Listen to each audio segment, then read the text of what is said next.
Welcome, everybody, to Crunch Time with Jeff, Booner, Lukas, and Gentry. It is Wednesday, May 29th.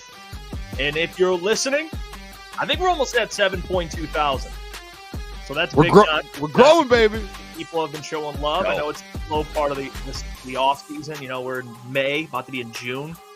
So I cannot wait. It's just a little bit of a foreshadow of what's to come this upcoming NFL season. So I cannot wait for it. If you're listening, leave a 5-star review. It is Wednesday. John Maakaron will be joining the show. I can't wait for that. That'll be later in the first hour. But boys, it's kind of weird. We got the 4-cam. Like, it feels good. We got the fellas all here. We're back, baby. For the doc? It's perfect. We're back, baby. I was going to talk to the doc because OTAs were Thursday. We didn't get to talk about OTAs. Remember, I think I texted you, Jeff, Friday. Said we need to get the doc on Thursday, Friday night. And it was just that he's a busy man. So I'm excited to talk to him about that. I've got a couple Jack Campbell. That's all I want to know. Talk to me about Jack Campbell, Doc. Yeah. All the Jack Campbell propaganda. I mean, we had some Marcus Davenport propaganda that I put out on our channel today. Love that. Yeah, I've got some stats on my own too. Don't worry. I came prepared today. Talk about the stat boy. Don't worry. I went and looked at some lines. I'm ready to fight the Davenport battle. The fight. I love it. Take it on the front line, Boone. I love it. What's the Marcus Davenport Twitter account? Does any of you guys know? I can't remember. Davenport's dog. Davenport's dog. And then it's like a picture of him. Like, it's my guy. Oh, dude. Everything we tweet out and stuff, Davenport's dog likes it. So I just constantly am thinking Marcus Davenport, baby. Him, Brad Holmes, Bulge, the entire Bulge army, we are allies. ETN, he was the first one in. Shout out to him. We got Coach walking here, Bond, Jay. We got Phil. Shout out. Oh, Mike Reed, Andrew Jones, man, Stephen David. We appreciate Mike Reed. Shout out to the people, all you guys for tuning in. By the way, I do want to give some love here before we get started with the show. That interview, I want to just make this very clear, okay? And I'm starting to understand the power of a great community. I did that breakdown yesterday on that interview with Patrick Malarkey that Michael Lucci sent me. So again, shout out to him. It had 200 views, and we did content on it, and we talked about it on our stream. I linked it everywhere. It's at 1 point something thousand, and all the comments are like, "Hey, I'm here from Crunch Time." Like, that made my whole freaking year, dude. It's beautiful. The community go blow up a video, and he's a smaller creator. He's got 800 subs, and I know Tom Grossi did that for us. It was awesome. We flooded the comments, flooded the views on his video. It's one of his most, I think, highest viewed videos. So I want to say thank you to all of you that did that. I didn't know people would actually do it, and it means a lot to me. So. That's awesome. But yeah, I wanted to say that. So shout out to the people, man. Power of the community. Hell yeah. We've got a great community building right now. It's special. I'm sure that person, whoever's running the page, was like, "What the hell?" They get 40 comments, Crunch Time. What's Crunch Time? And the thing blew up. They're like, and they're rocking in. They're like, all right, it's Crunch Time. So we're dialing in. Yeah. Is it Crunch Time? Okay. All right. Well, Booner, you brought it up yesterday, and we wanted to save it for today, but some of the new changes coming potentially to the NFL offseason involving OTAs and maybe a longer training camp. Yeah, I mean, it's nothing that's solidified yet, and I know at the end of the show, I think there was a couple comments about it too, and we didn't really talk about it. But and then I was speaking with Gentry before, and he was like, I didn't even know, really kind of, it hasn't been something that's been super, super public. But they've proposed to kind of switch up the offseason a little bit. I don't know how familiar you guys are with it, but essentially what's going to happen here, fellas, is it's not going to happen. They have to vote for it. They have to go through all these different, I don't even know how the NFLPA, all of that works. But essentially the proposal is to get rid of all of OTAs, get rid of mini camps, get rid of all of that. And just make it all one big camp when it comes to training camp instead of, I think it starts at the middle of July, end of July, and moving it up to the beginning of July, maybe the end of June, and kind of making it just this whole spread out thing. So that's kind of the proposal here. Me going into this, boys, I did some research. I watched some videos today. It's interesting. I watched Mike Florio today, and you guys know, I don't know if you guys are Mike Florio fans. I'm not the biggest Mike Florio guy because it seems like he's sometimes throws out some weird information, but he went on the Pat McAfee today and broke down how he felt about it. He feels like this, fellas. He said he feels like the NFL is going to say, we'll let the players go eliminate all these camps as long as you guys do 18-game seasons going forward. and making it an 18 game Bingo. season. And there's going to be a little push and shove there. Pat McAfee and that whole crew, they have D-Butt. They have a lot of different players. Pac-Man Jones is on there. They all said they hate the idea of eliminating OTAs. Like, think about the Lions culture. This is kind of how I took it, fellas. When you have the Lions culture and you want to get your young guys in with this team and Jared Goff and Aiden Hutchinson and the coaches, and you want to integrate them within your program, if you get rid of OTAs and mini camps, there's no integrating. Like, there's no a slow, let's get them in our culture. It's you get to now those get eliminated. You're straight into training camp and you're just straight here we go, boys. Now we're going. Like you're in with swim. Yeah, you're in with the big dogs instantly. There's no OTAs where it's hey, let's just get your feet wet here. Let's see. So that's why it's like an up and down thing, and it's different. I know the injury side of it things as well, but there's Klotz, you played football. There's two sides to the injury thing always. There's the sides where it's there's less, stress you're putting on yourself with OTAs and mini camps.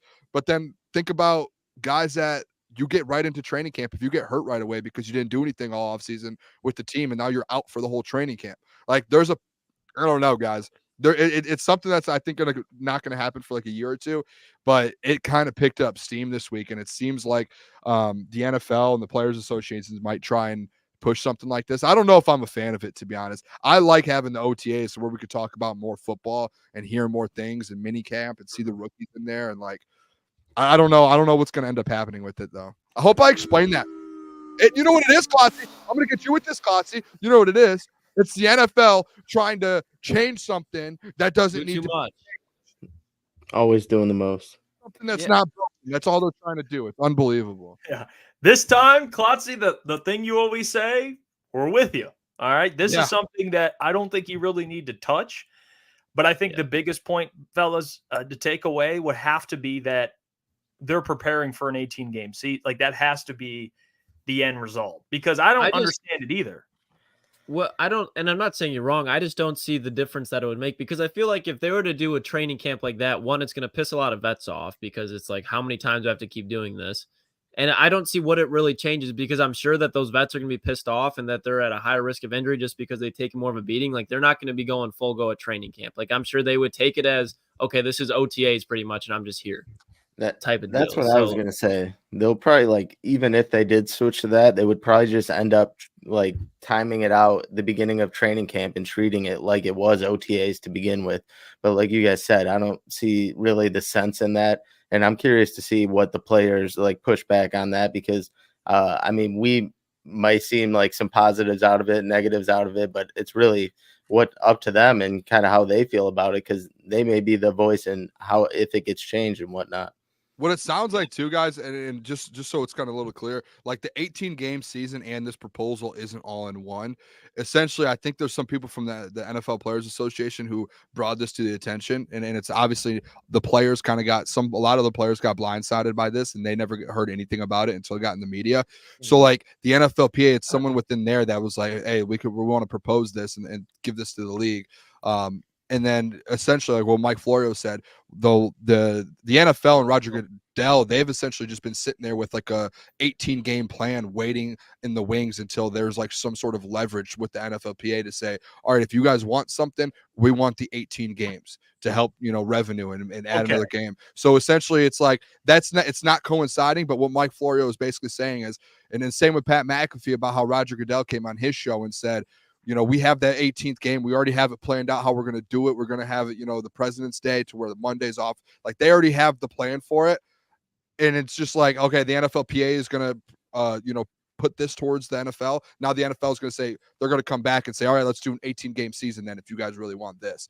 And I don't think a lot of the players want this. I think it's just the higher ups in the NFLPA who consistently ruin things anyways. So there's, it's weird, the NFL, how it works. I don't, it's really weird how they go about things. So just so we're clear, I'm glad you clarified that. So basically it's the players that asked for this. And what Mike Florio was saying is the NFL could spin that and be yeah, we can make this work, but we're going to end up adding, they're going to use it against the player. We're going to need something like Mike Florio said.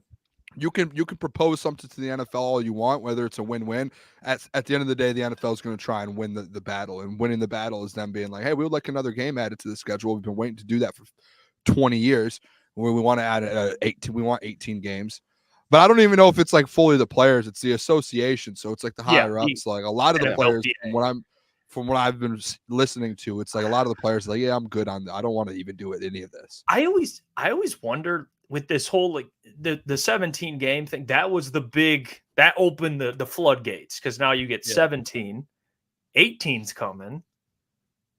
They're gonna try and get 19. Like now, when does it stop? When does it? You know what I mean? Like they're gonna try and get at, because even adding one more regular season game, adding a 17th game has made the league so much more money. And now if they add an 18th game, it's going to be even more for like TV. They're going to have more rule changes to keep the players safer. It's going to just ruin the game. Like I think if you just go back, like when they did the 17 game season, that's when the rule changes started flying off the board. Like when they just became extreme, because the 16 game season was pretty much what it was. And you knew as far as the players, what your body was going to go through. And now they decided, well, offense makes money now, so we got to protect the offensive players. So it's just going to even worsen that. It's a good point. And I don't think they would go past 18 though. I mean, who knows? We didn't think they would get 17, crazy. But like 18, that's a lot. And with the way the injuries have been, like, I don't know about that. They've only not a good idea. When was 17? 3 years ago? 2 or 3 years ago. Yeah, it was not. Now we're talking 18 potentially. I think originally, I think originally, like for the last like 20 years or whenever they Roger Goodell wanted to start it, I think 18 was like the end goal. Like when Mike Florio talked about it, he said the NFL has had a plan to go to 18 games for like 15 years. So like it sounded like that has been like their end goal, is like we want to get to 18. Like that's the number we're trying to get to. 17 was like that first step, and now I don't know. Their whole, the deal that they have, Mike Florio said, isn't up until like 2030 something. So like the NFL would have to wait until then to even like switch to 18. But if these guys come out, we want this. All right, well, give us this a little early. There's no the way the players will. This was the first time I ever like sat down. I'm like, I kind of like listening to Mike Florio today. He had a couple good things today. Today. I'm gonna let me know. Like he just had some. It wasn't even like his own takes. It was just like, hey, he's pretty informational today. I'm able to take some things out for the show. He's giving you a piece of info. That's all. Yeah. When Mike Florio is giving you info, rather than opinions, we'll take the info. I'll go to another source. Yeah. I was much more entertained, and I feel like I was much more informed by Booner telling me than Mike Florio. Yeah, well, that's fair. Booner like a Mike Florio mask or something. Throw it out for Klotzy. No, we don't. We should get Mike Florio on the show. No. That would hurt our ceiling. I feel like Booner. It would. Yeah. At least mine. You know what? Too, with the records thing. I mean, we had this discussion yesterday how the league's just not only changed, but they've added a game. They're adding 2 games. Like, dude, you're gonna have receivers, like the floor is gonna be like 1,500. And they'll add another playoff team. So then there's no first round bye. So there's an extra playoff game that's in the first week, and you know how much money that's gonna. I'm telling you, it's just gonna. No, I wouldn't mind if they got rid of if they only had like one preseason game. I'm not a fan of the preseason stuff personally. What preseason? Preseason. I just hate watching preseason. Like I do like seeing some young guys, but like I would rather watch an extra regular season game and then a preseason game. That's just my opinion. But like it is a domino effect when you think about it when it comes to adding another game. Well, I will say to be fair, adding another game, I'm not a doctor, but I don't think it would benefit this player. Okay, if you're adding another game, and that player is Marcus Davenport, because let me explain. Marcus Davenport has been dealing with some injuries. We understand that. We also see the talent. We've seen it in flashes. We saw it in 2021 in New Orleans when he had 9 sacks in 11 games. And PFF came out with an article listing bounce back players for every NFL team. And for the Detroit Lions, a bounce back player they believe is Marcus Davenport. So I'm going to show you what they said. We're going to break it down. And then we're going to give our thoughts on just the idea of Davenport being a bounce back player And maybe if you disagree, if there's another guy that could quote unquote bounce back, and I think Davenport, it does make sense and for that word, and whether you agree with it or not. Here's what they said. Davenport's time in Minnesota last year almost feels like a fever dream. The former Saints pass rusher played just 114 snaps because of a high ankle sprain. And even when he was active, he disappointed. Davenport collected only 7 pressures on 77 pass rushing snaps, and he missed 40% of his tackles. In New Orleans, though, Davenport proved to be a regularly disruptive defensive lineman. He generated 30 or more pressures in each of his first 5 seasons and especially peaked toward the end of his first contract with an 88.8 overall grade in 2021. Ooh, PFF grade. The Lions' defensive line should be formidable this year with Aiden Hutchinson, DJ Reader, and Ali McNeil. But don't discount Davenport looking more like himself and also wreaking havoc. Look at that. Lost me at the end. Talk to me. Booner whoever that was, talk to me. Booner's eyes were lit up that whole time. Before we get in this conversation, so we're all in the same context here. What are we considering bouncing back? Getting back to that 2021 form. So like 9 sacks in 11 games? No. I don't even think that. That's Jeff. I think that's like because that's like saying like, hey, you're going to be your number. I think it's just like staying healthy and giving you an upgrade from what you've had from the Lions in the past. From your like that's Let's put how a number on it though. Let's put a just so we can 6 sacks. 6 sacks. Okay. Like 6 sacks last year. You're number 2 on the football team, and 6 sacks. But he's not getting 6. But that's like a number. And that's if he stays healthy for 17 games. If he's healthy for 17 games, I don't think so. And he might not be. Like that's the thing. He might not be. But I think that's like realistic. Or 5. 5. No, okay. That would have been second. That would have been second on the team last year as well. I was just say, Boone, if he doesn't play 17 games, I expect him to have 6 sacks. That's what I expect him to have. I'm fine with 6. I don't think it's possible for, obviously it's possible, but it's not probable for him to play this full season healthy. So let's just take that for granted. Yeah. And so let's not take that for granted. And the fact that 9 games or the 9 sacks in 11 games, that's not going to happen. He's past that. I think it was a nice spurt. It also helps when you have Cam Jordan on the other side of you. And just that whole defense during that time, the front 7 was loaded. I just don't think he's going to be the guy that people are like, he's the savior on the opposite side of Hutch. Like, no. He's going to be a solid rotational piece to mix and match with James Houston. Can I put in this perspective real quick for you guys? And Klotzy, this is like the perspective that I'm looking at. Like you said, a solid rotation, because I'm not going to sit here and say he's going to be the number 2 on the team. Like we know he's not. But can I let me just be stat boy for a second? Is this okay? Can I give some stats? Is stats allowed, fellas?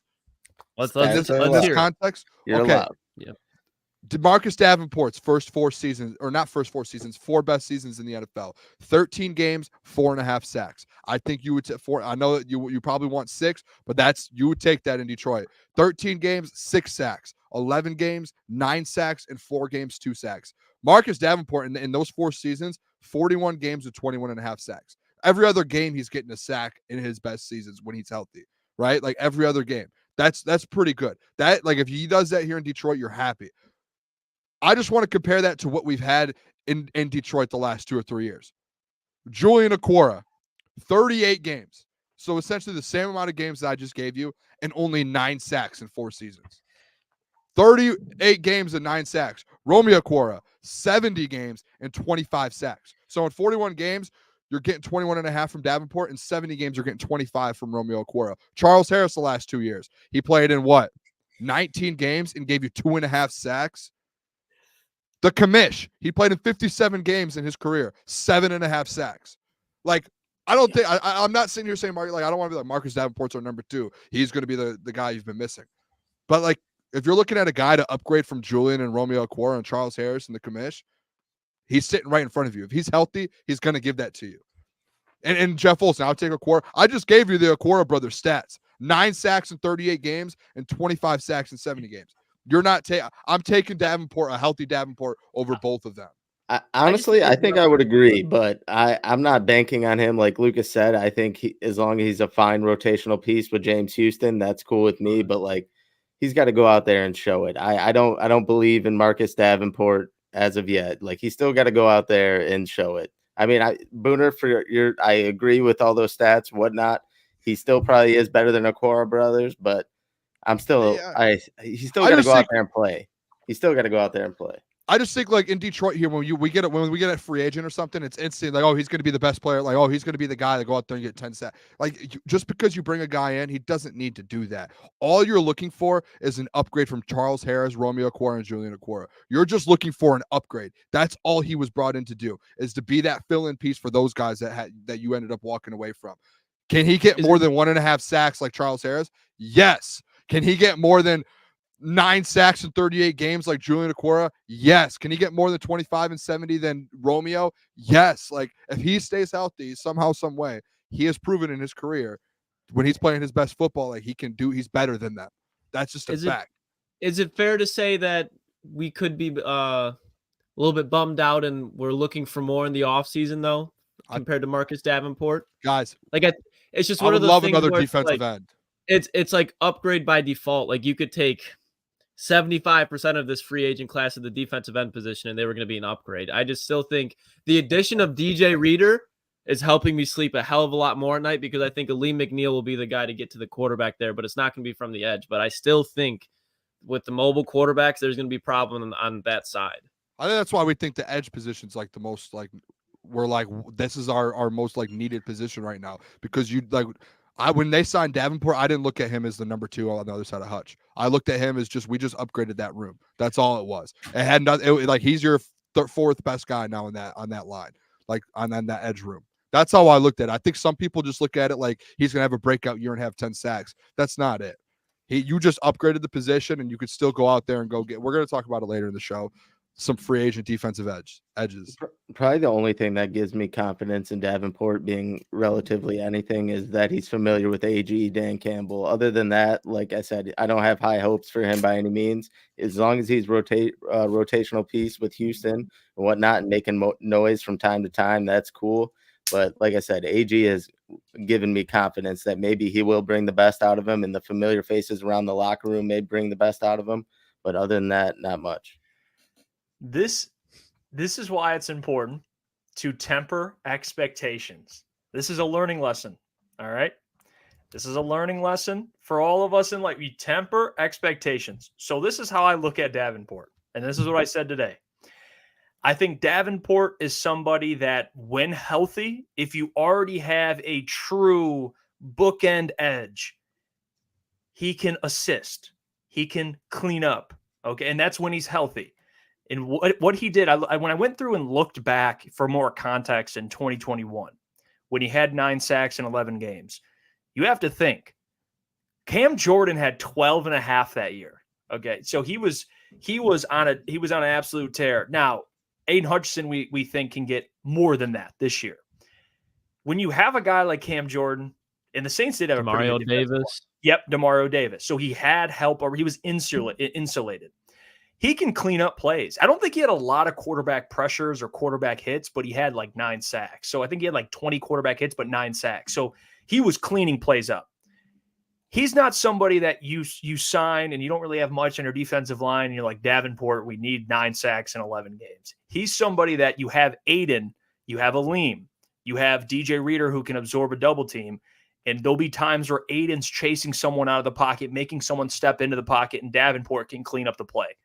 That's what that in Trey Hendrickson, another one. So yes, when he's insulated. Now, do the Lions have enough to kind of give him that the free reign he had with the Saints? I don't know, but I think in the role he's in currently with the Lions, if he's healthy, I do think he can benefit from that. Like, and maybe he'll be asked to do more than he can handle. That's something that we have to also think about, because Lucas just brought up what this defensive line looked like a couple months ago.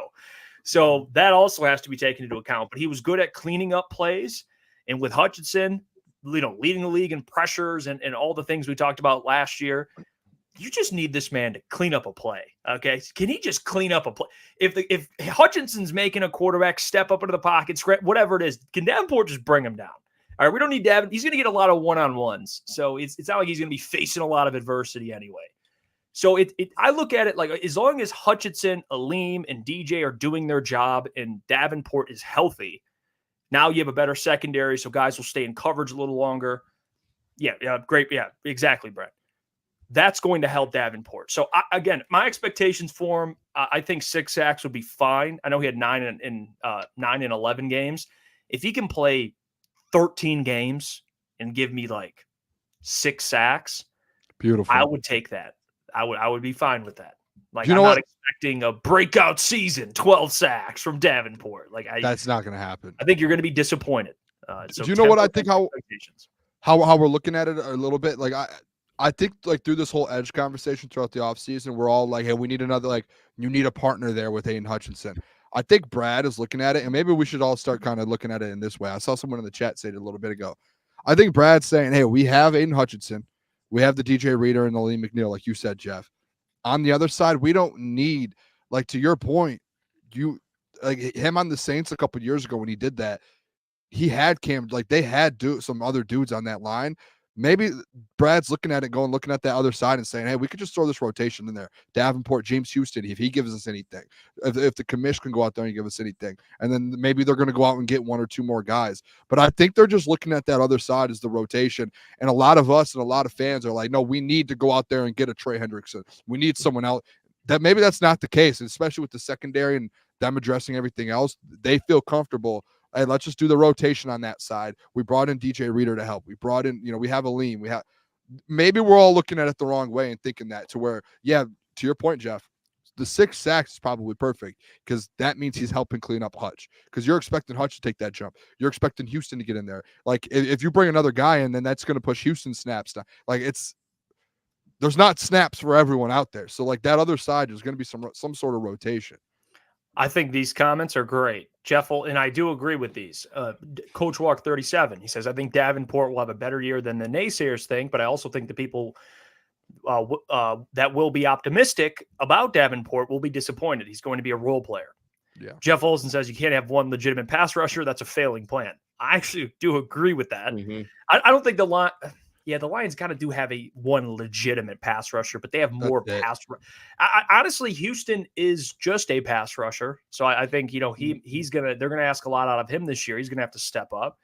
But yeah, Jeff is correct. If you're just relying on Aiden, that's a recipe for disaster. That's why you need Aleem to take that next step. You need Davenport to stay healthy. You need James Houston to contribute. And 500 First Legion, thank you for the $5. Just maybe Davenport will motivate James Houston to play harder and have a career season. I can only dream. Well, if James Houston needs Marcus Davenport to motivate him, there's a whole nother problem. Okay. And I'm being honest here. And by the way, I get what you're saying, but at the same time, I hope Terrell Williams motivates him. And I hope Terrell Williams gets these guys in the lab, because he can definitely be a big help. But yeah, I don't know. They only really do got one. I don't want to say one legitimate, because James Houston. I mean, it's true though. Well, but really like a Pro Bowl, or like if you're looking at like a like legit pass rusher, yes, I will give you that. If you were not a Detroit Lions fan and you're looking at this roster, I think you do look and like, okay, they have one guy that I have to worry about getting to the quarterback, and it's Aiden Hutchinson. Like if you're not, like, we love James Houston because we saw that spurt, we know he can be, but has he truly proved himself on a consistent basis in the NFL? No. And I think who are you game planning around? Yeah, it's just like I don't think there's many offensive coordinators that are like, oh my God, we're losing sleep over James Houston. I think there's probably 4 or 5 other guys that are game planning before, even probably more if you look at the secondary. But I just think, to Booner's point, they are doing like a money ball effect, but that's where I cringe, just because defensive end you see in the NFL is so important. And you've seen that when they do this, kind of like it's like a bridge quarterback, but they're doing it at the defensive end. They did it with the cornerback position with Kendall Vildor, Cam Sutton. They just try to get through the year with that. And it's just that weakness always shows. And it does worry me that it's at the defensive end position when you look at just how the quarterback position is played, all these RPOs, how athletic tight ends are now, where they can block and then they can manipulate them with screens. It's just, there's a lot of things that do concern me with Marcus Davenport outside of injury. Can I ask you guys a question then, real quick? When it comes to building the team, because like any Super Bowl team or any contending roster, I do believe like there are teams like the 49ers. You can look at each position group and say, oh, good. But like even like the Bengals, when they went to the Super Bowl, their offensive line, terrible. Like there are position groups of teams that go to the Super Bowl and even sometimes win to where like, yep, they're not a great one. Brad went into this offseason and it was clear, like he upgraded the corners, like he upgraded certain position groups and kept depth at some. and the only one that like he did make a little bit of moves with Davenport on the defensive edge room, but like it feels like he felt like he was comfortable enough to take this defense from 25th to top 10 with that edge group. And like that's where I guess it's like you have to pick and choose a little bit. I don't know, like unless like you just have like an unbelievable offseason, you're able to go get Danielle Hunter and do this and do that, like a perfect offseason. But it feels like it's like, all right, let's take a look at this roster. What can we do, and what position groups? Like if they would have gone all edge and left corner the way corner was, I think we would have been a lot more disappointed with that personally. Like because that corner room was way worse. So like I think Brad was like, okay, like we have to pick and choose here a little bit. Like we can't just go all in on everything. So like what are we gonna do? We have to get some offensive line because we lost Jonah Jackson. So they went and did that, and then it's like, all right, would we rather upgrade edge, bring in a cheap guy like Davenport and James Houston's coming back, or like and go all in on Danielle Hunter, or would we rather go in and go all in at the corner position? That's kind of how it felt like it was done. I mean, Vision South, thank you for the $5, my man. He says, if you have a great secondary, it will help a poor D-line, and a great D-line will help a poor secondary. We lacked both last season. And they upgraded one. They went out and addressed one of them. And they upgraded both. DJ Reader's a huge get. And DJ Reader, yeah. And that's I was thinking about what you said, too. I do think teams game plan for DJ Reader. Yep. So you have to, especially in the run game. You have to. Did you say Lee McNeil at times, too? I think I mean, they're going to game plan for all these guys, but as far as like who's keeping them up at night, I could see a Lee McNeil start to this year, but I think it has a lot to do with DJ Reader, just because if you don't double team him, that man's throwing your quarterback 5 yards behind the line of scrimmage every time. Yeah. And I see some comments here, and I want to bring up this one from Shift God. My guy says, because they don't want to take a chance on Calais Campbell. Actually, that's what we're going to get into right now, because before we have the doc on, we're going to give the doc some love and break down. And yesterday we did offensive free agents, and Christian, who actually wrote an article about the video I posted on our channel reviewing the interview with the Lions scout Patrick Malarkey. So shout out to him. He gave us some publicity there. We kind of ripped apart his article yesterday for some of the suggestions. But we're going to go through his defensive free agents, and this is better. And now that we're on the topic of defensive players, we're going to go through and kind of break down each of the names he listed here. And actually, ironically, list. I like this list. Yeah, I do as well. And it applies more to the Detroit Lions because they do need defensive help. And this player that Shift God just mentioned is on this list, Calais Campbell. And Christian writes, the Lions had interest in bringing in Campbell last season before he ultimately signed with the Atlanta Falcons. Now back in the market, the Lions should be intrigued to bring the veteran in. Guys, I don't want to be the poo-poo on the party, okay? I don't want to be the poop. I don't want to poo-poo on the party. I don't know what Calais Campbell, I don't know what role he would play. Like, I don't, unless Davenport goes down, maybe there it is, and he could play, but he's not. There's no place for him. Like, I don't know. I know it's a name. Like, you just want to add names because the defensive line is so bad, and Calais Campbell is even at his age, it's a good locker room presence. But I don't think it's Bruce Irvin 2.0. Come on, guys. When we did the free agents a couple weeks ago, everyone forgot Calais Campbell was a free agent, and I threw him out there, and it felt like the fellas were like, "Oh yeah, this isn't a bad. If you bring him in, you're bringing him in probably on a veteran minimum." Like Klotz said with who was it? Quintez Cephas. Oh, $2 million. Like, what do you pay a couple million for him to come in and be a vet in that room? Mind you, outside of DJ Reader, the edge room at least, the edge room is a young room with Hutch only in year 3, like, and James Houston young as well. Like, this is a younger room. You bring him in. Guess what? He had 6.5 sacks last year. I don't care if he's 39 years old. 6.5. Guess what that would have been on your team this year? Second by a sack and a half. Guess what? A year before that in Baltimore, 6 sacks. Guess what that would have been on your team? Second. You don't need him to go out there and lead your team in sacks or anything. You just need him to come in there. And if a guy goes down, or if you need some depth, and if someone like you have depth. And it's not like you have a scrub out there like Bruce Irvin. No offense to Bruce Irvin. Great player, great person, great dude. Shout out Super Bowl winner, Booner. Super Bowl winner. I'll put respect on his name. But let's put some respect on Calais Campbell's name to where, hey, if you need some depth, this isn't a Bruce Irvin. This is a guy who had 6.5 sacks last year. And he is a captain. He's a guy. he met with the Detroit Lions, and the Detroit Lions and Brad Holmes don't just meet with anyone. They met with him last year and tried to bring him in, and he went to the Falcons instead of the Lions. So like they already know who he is, what he's about. They've met with him before. He had 6.5 sacks last year. That would have been second on your football team. Let's not sit here and act like we had the best defensive line in the league. This guy would help. Jeff, I love you. Don't get greedy. If you get a guy that had 6.5 sacks and 6 the year before, I don't care what his age is. He can come in and help do something that you don't have. He's 10 times, 100 times better than Charles Harris, who was healthy scratch last year all year. I mean, he doesn't need to have time. Booner, I think you're much more passionate about it than I am, but I look at it like this. Would I rather have Calais Campbell or would I rather have Kaminsky? And no offense to the commish, but when I look at what Calais Campbell can bring, I think as an impact, he can help guys, especially like Josh Pascal and Mekhi Wingo out because Calais was drafted as a defensive end. Now he's so old and big that you ain't putting him out on the edge. And I think in the red zone against guys like Josh Jacobs, he's going to be huge. To Booner's point, like if you bring him in, he's probably going to be on the interior. So that's your even more green ticket to get Levi O out of here. And I don't hate it whatsoever, but it's not one of the things that I'm pounding the table for. I think Booner's a little bit more passionate about it, but if they brought him in, I'd be like, cool. Like I think it's an upgrade in depth for sure. You guys know how I feel about depth. Yeah. I'm passionate about depth. I'm also not pounding the table for it by any means, but Booner, you made some great points. Him being a veteran could be an extra stint on the offensive line or defensive line rather, but I do think maybe like later down the line, if someone does go down and Calais is still in the free agents, he could get scooped up. But I just don't think it's a move you go out and make right now.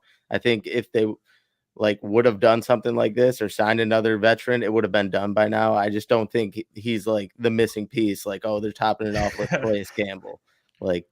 Yeah. I don't think it's going to be like we need him in for production. Like he had 6.5 last year. Like that's just a cherry on top. Like the spirit of Detroit there put in there. Calais Campbell's going to be a coach before a player on the team. Like he's going to come in and he's just going to help like your young guys out. And if he gives you production, okay, you're not paying you have a bunch of cap space right now. And I'm telling you what, Brad will bring guys in this offseason. Like there's going to be more moves to be made. He said it himself on 97. Yeah. What about Broderick? Broderick and Calais are different, though. Let Calais teach Broderick. Yeah, another guy. If you want to bring him in to be the vet, because that's what he's going to be, the vet. He teach some guys. Playoff experience, Jeff. Playoff experience. We love Zach Ertz.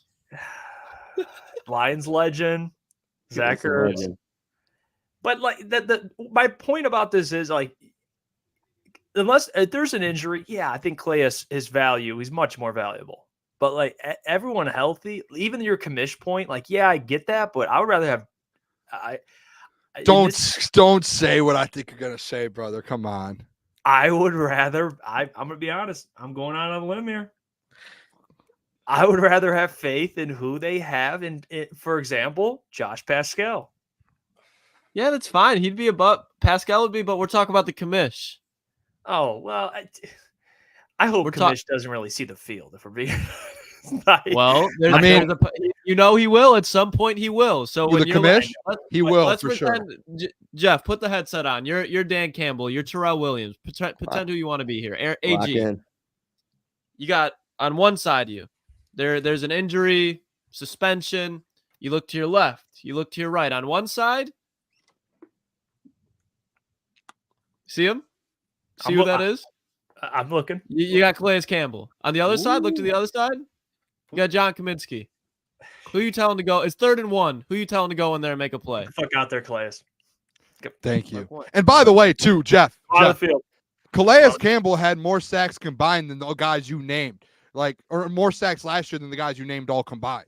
Like, combine all those guys' sacks last year in Detroit, and Calais Campbell had more than him. No, I'm not debating production. I guess I'm banking on potential. I think Josh Pascal this year he's coming, guys.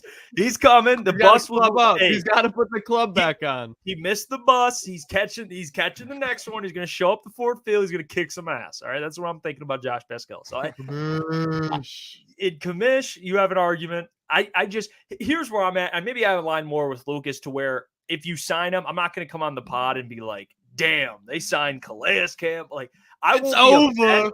I just don't see what I can get with the premier edge position, but they didn't sign any of these guys at the top of the free agency class. So Calais is kind of like, all right, bring in a body. I guess he doesn't move your needle. No, I guess that's the right way to phrase it. But can we get over at some point, when you have a roster the way you do now in Detroit, let's move past the fact of when you bring guys in, they have to move your needle a ton. We've got dudes on this. What are we doing here? That's just, come on. You don't need to bring in the number one edge rusher in the NFL and to be like, yeah, I will love. No, you could bring some depth. We could talk, Jeff. Welcome to the brand new Lions. We could talk about depth pieces in free agency now. Welcome, hey, welcome to being a good football team. There we go, brother. Don't talk to him like he's fucking a dog. I do agree, but you don't. Here, though. There's a little difference here of being we need a guy to get us 20 sacks. No, we can have a guy to come in here and give us 4 besides Charles Harris that gave us 1.5. You know what? I do agree.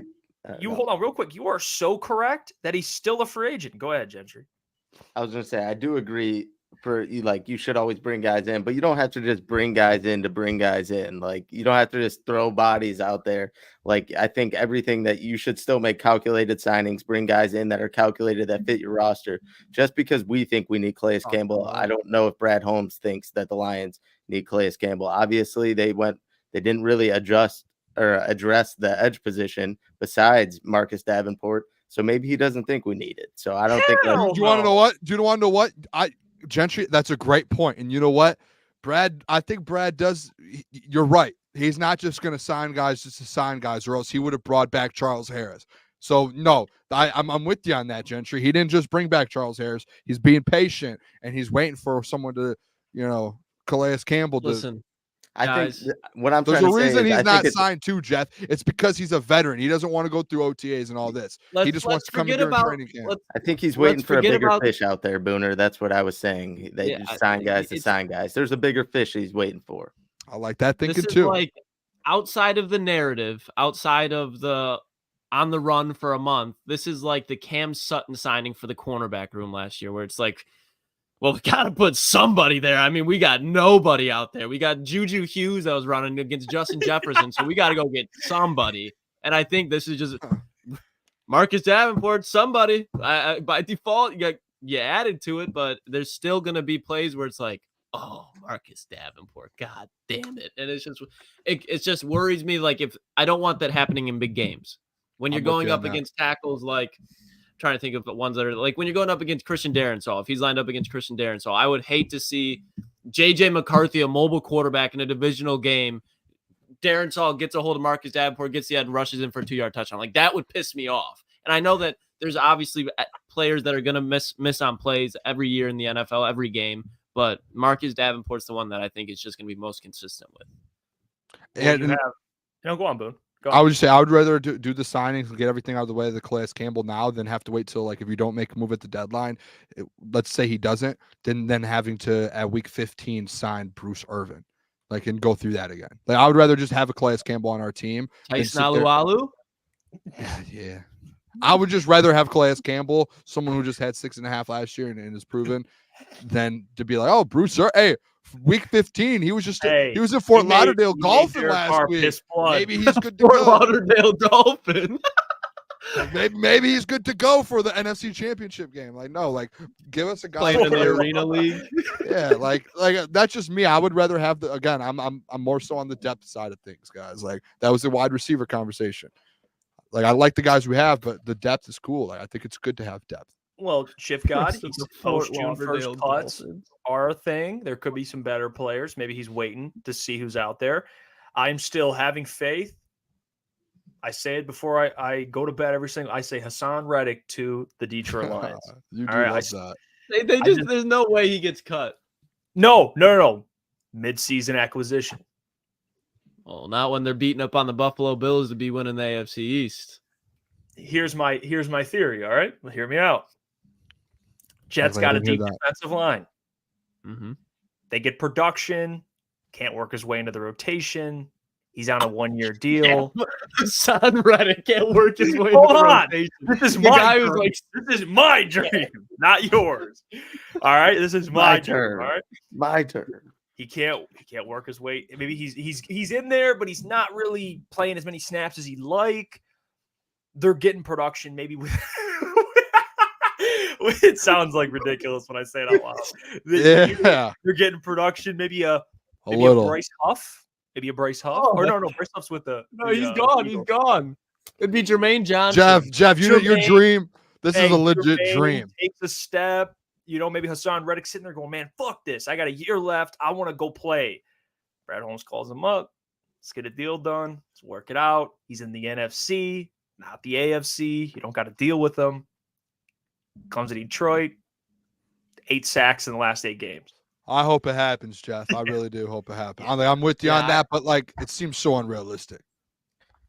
It's a dream. I want to leave Sauce Gardner, CJ Mosley, Quinnen Williams, DJ Reed, Aaron Rodgers, Garrett Wilson, Breece Hall, and play in the shitty AFC East this year. And I want to go leave, and I want to go play in Detroit. Well, it sounds nice, but realistic? No. Klotz, go get him. To be fair, Klotzy, the Detroit Lions are going to have a better chance of winning the Super Bowl than the New York Jets this year. I'm talking about it for him to succeed and get a bag, though. That defense is nuts. That's fair. And just with Aaron Rodgers on the other side, if he stays healthy, that's going to be a good team. I had isn't it epiphany? Is that the term? Yep. I had one today, and I hope this is the right use of the word epiphany because I've never used it, but it just popped in my head. I'm kind of tired of hearing these unrealistic trade things. You guys don't have today, the heavies. Shout out to heavyweights. I listen to them every day when I drive home. They were talking about Karl Anthony Towns getting traded to Detroit, and it's just we know the Timberwolves. Yeah, the Timberwolves are never going to do it. First of all, they want to run this back, I'm sure, next year. And number 2, you're going to have to give up $1 million first-round pick. I was driving home and it hit me. It's why? Jeff, I mean, the Hassan Reddick thing, maybe but that is such a far off. Everything like you said, it's a dream of yours. Believe me later. A pipe dream. It's a pipe dream, but why are we?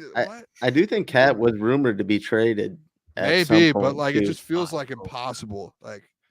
I mean, I don't want him on the Pistons. I mean, honestly, he probably would help that team. Honestly, we probably should get him. It's a conversation though we have that we know it's not going to happen. Keep him off. And we're just having the conversation just to have it. And it's okay, let's talk about Jeff. I want you to do some homework. Bring me a different edge rusher tomorrow that you would trade for. That's realistic. No, I want you to do some homework. I will if you do. All right, here's your homework.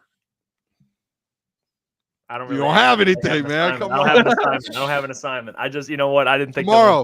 8:15. All right. I want one edge rusher. You know what?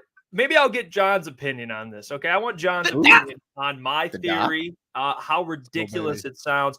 Can we agree it's better than here's Johnny bringing up Max Crosby? All right, not that he's bringing up, but it's people talking about Max Crosby. A little better of a theory than getting Max Crosby. Okay, give me that. Just give me that little. Give me that's all I need. I'll accept it. Maybe Trey Hendrickson too. That was kind of ridiculous. But please welcome in the publisher of all Lions, host of the Detroit Sports Podcast. He joins every single Wednesday. We're blessed with his presence. Hell yeah. The man, the myth, the legend, the doc, John Maakaron. John, what's going on, my man? Here we go. What's happening, fellas? What a day. Got to spend a little time at Comerica. Gentry's looking like Paul Skeens out there, trying to be maxing out there. Oh, man. It was a good day today, man. Got to see Scooble, got to see Skeens, got to see Verlin get unlocked. Man, it was a good day today. Now we're going to talk football. It's a good time. But before we get started, it's kind of very weird as you're sitting there at Comerica Park and then you hear the news of the day. I did not in my wildest dreams think that Isaiah Buggs would be affiliated with the hookah lounge. I think, Jeff, you can relate to that. Picturing me going up there and ordering a hookah from Isaiah Buggs and being like, hey, hit me with some tabbouleh and some hummus. That's kind of crazy. That story that broke, that went down, and you read more about it, man. That's crazy. And what's really crazy to me is that the two guys last year that I got closest to were Cam Sutton, who came on a podcast and just loved to talk, and Isaiah Buggs.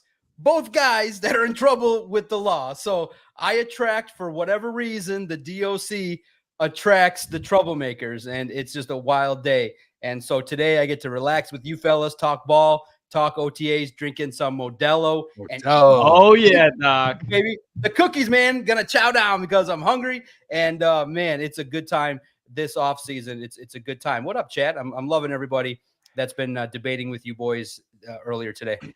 John, I gotta run the. And by the way, Isaiah Buck stuff is wild. Crazy. I saw that on my time. And Booner put it out as well. And I didn't. Thankfully, he put it out because I wouldn't have known it happened. And then I saw John put it out, and I was like, wow, that's a whole nother thing. Bad culture guy confirmed. John, I gotta tell you my theory. All right, and just it's a very it's a more of a feeling. I don't have data. I don't have evidence. I'm not gonna go and put this out and give people and be a legitimate source. I don't have it, but here's my line of thinking if I'm Brad Holmes. All right, you're Brad Holmes. We think last year he didn't make a move at the deadline. A significant, DPJ was a move, but I'm talking a Montez Sweat, Chase Young. Some people wanted it, including myself. Didn't get done. I accepted it. I've moved on. Now I move that, and I kind of parlay that into this year, John, where there could potentially be a move this year. What do you think of the idea of a guy like Hassan Reddick? All right, who's on an expiring contract, plays in the AFC, of course, right now with the Jets.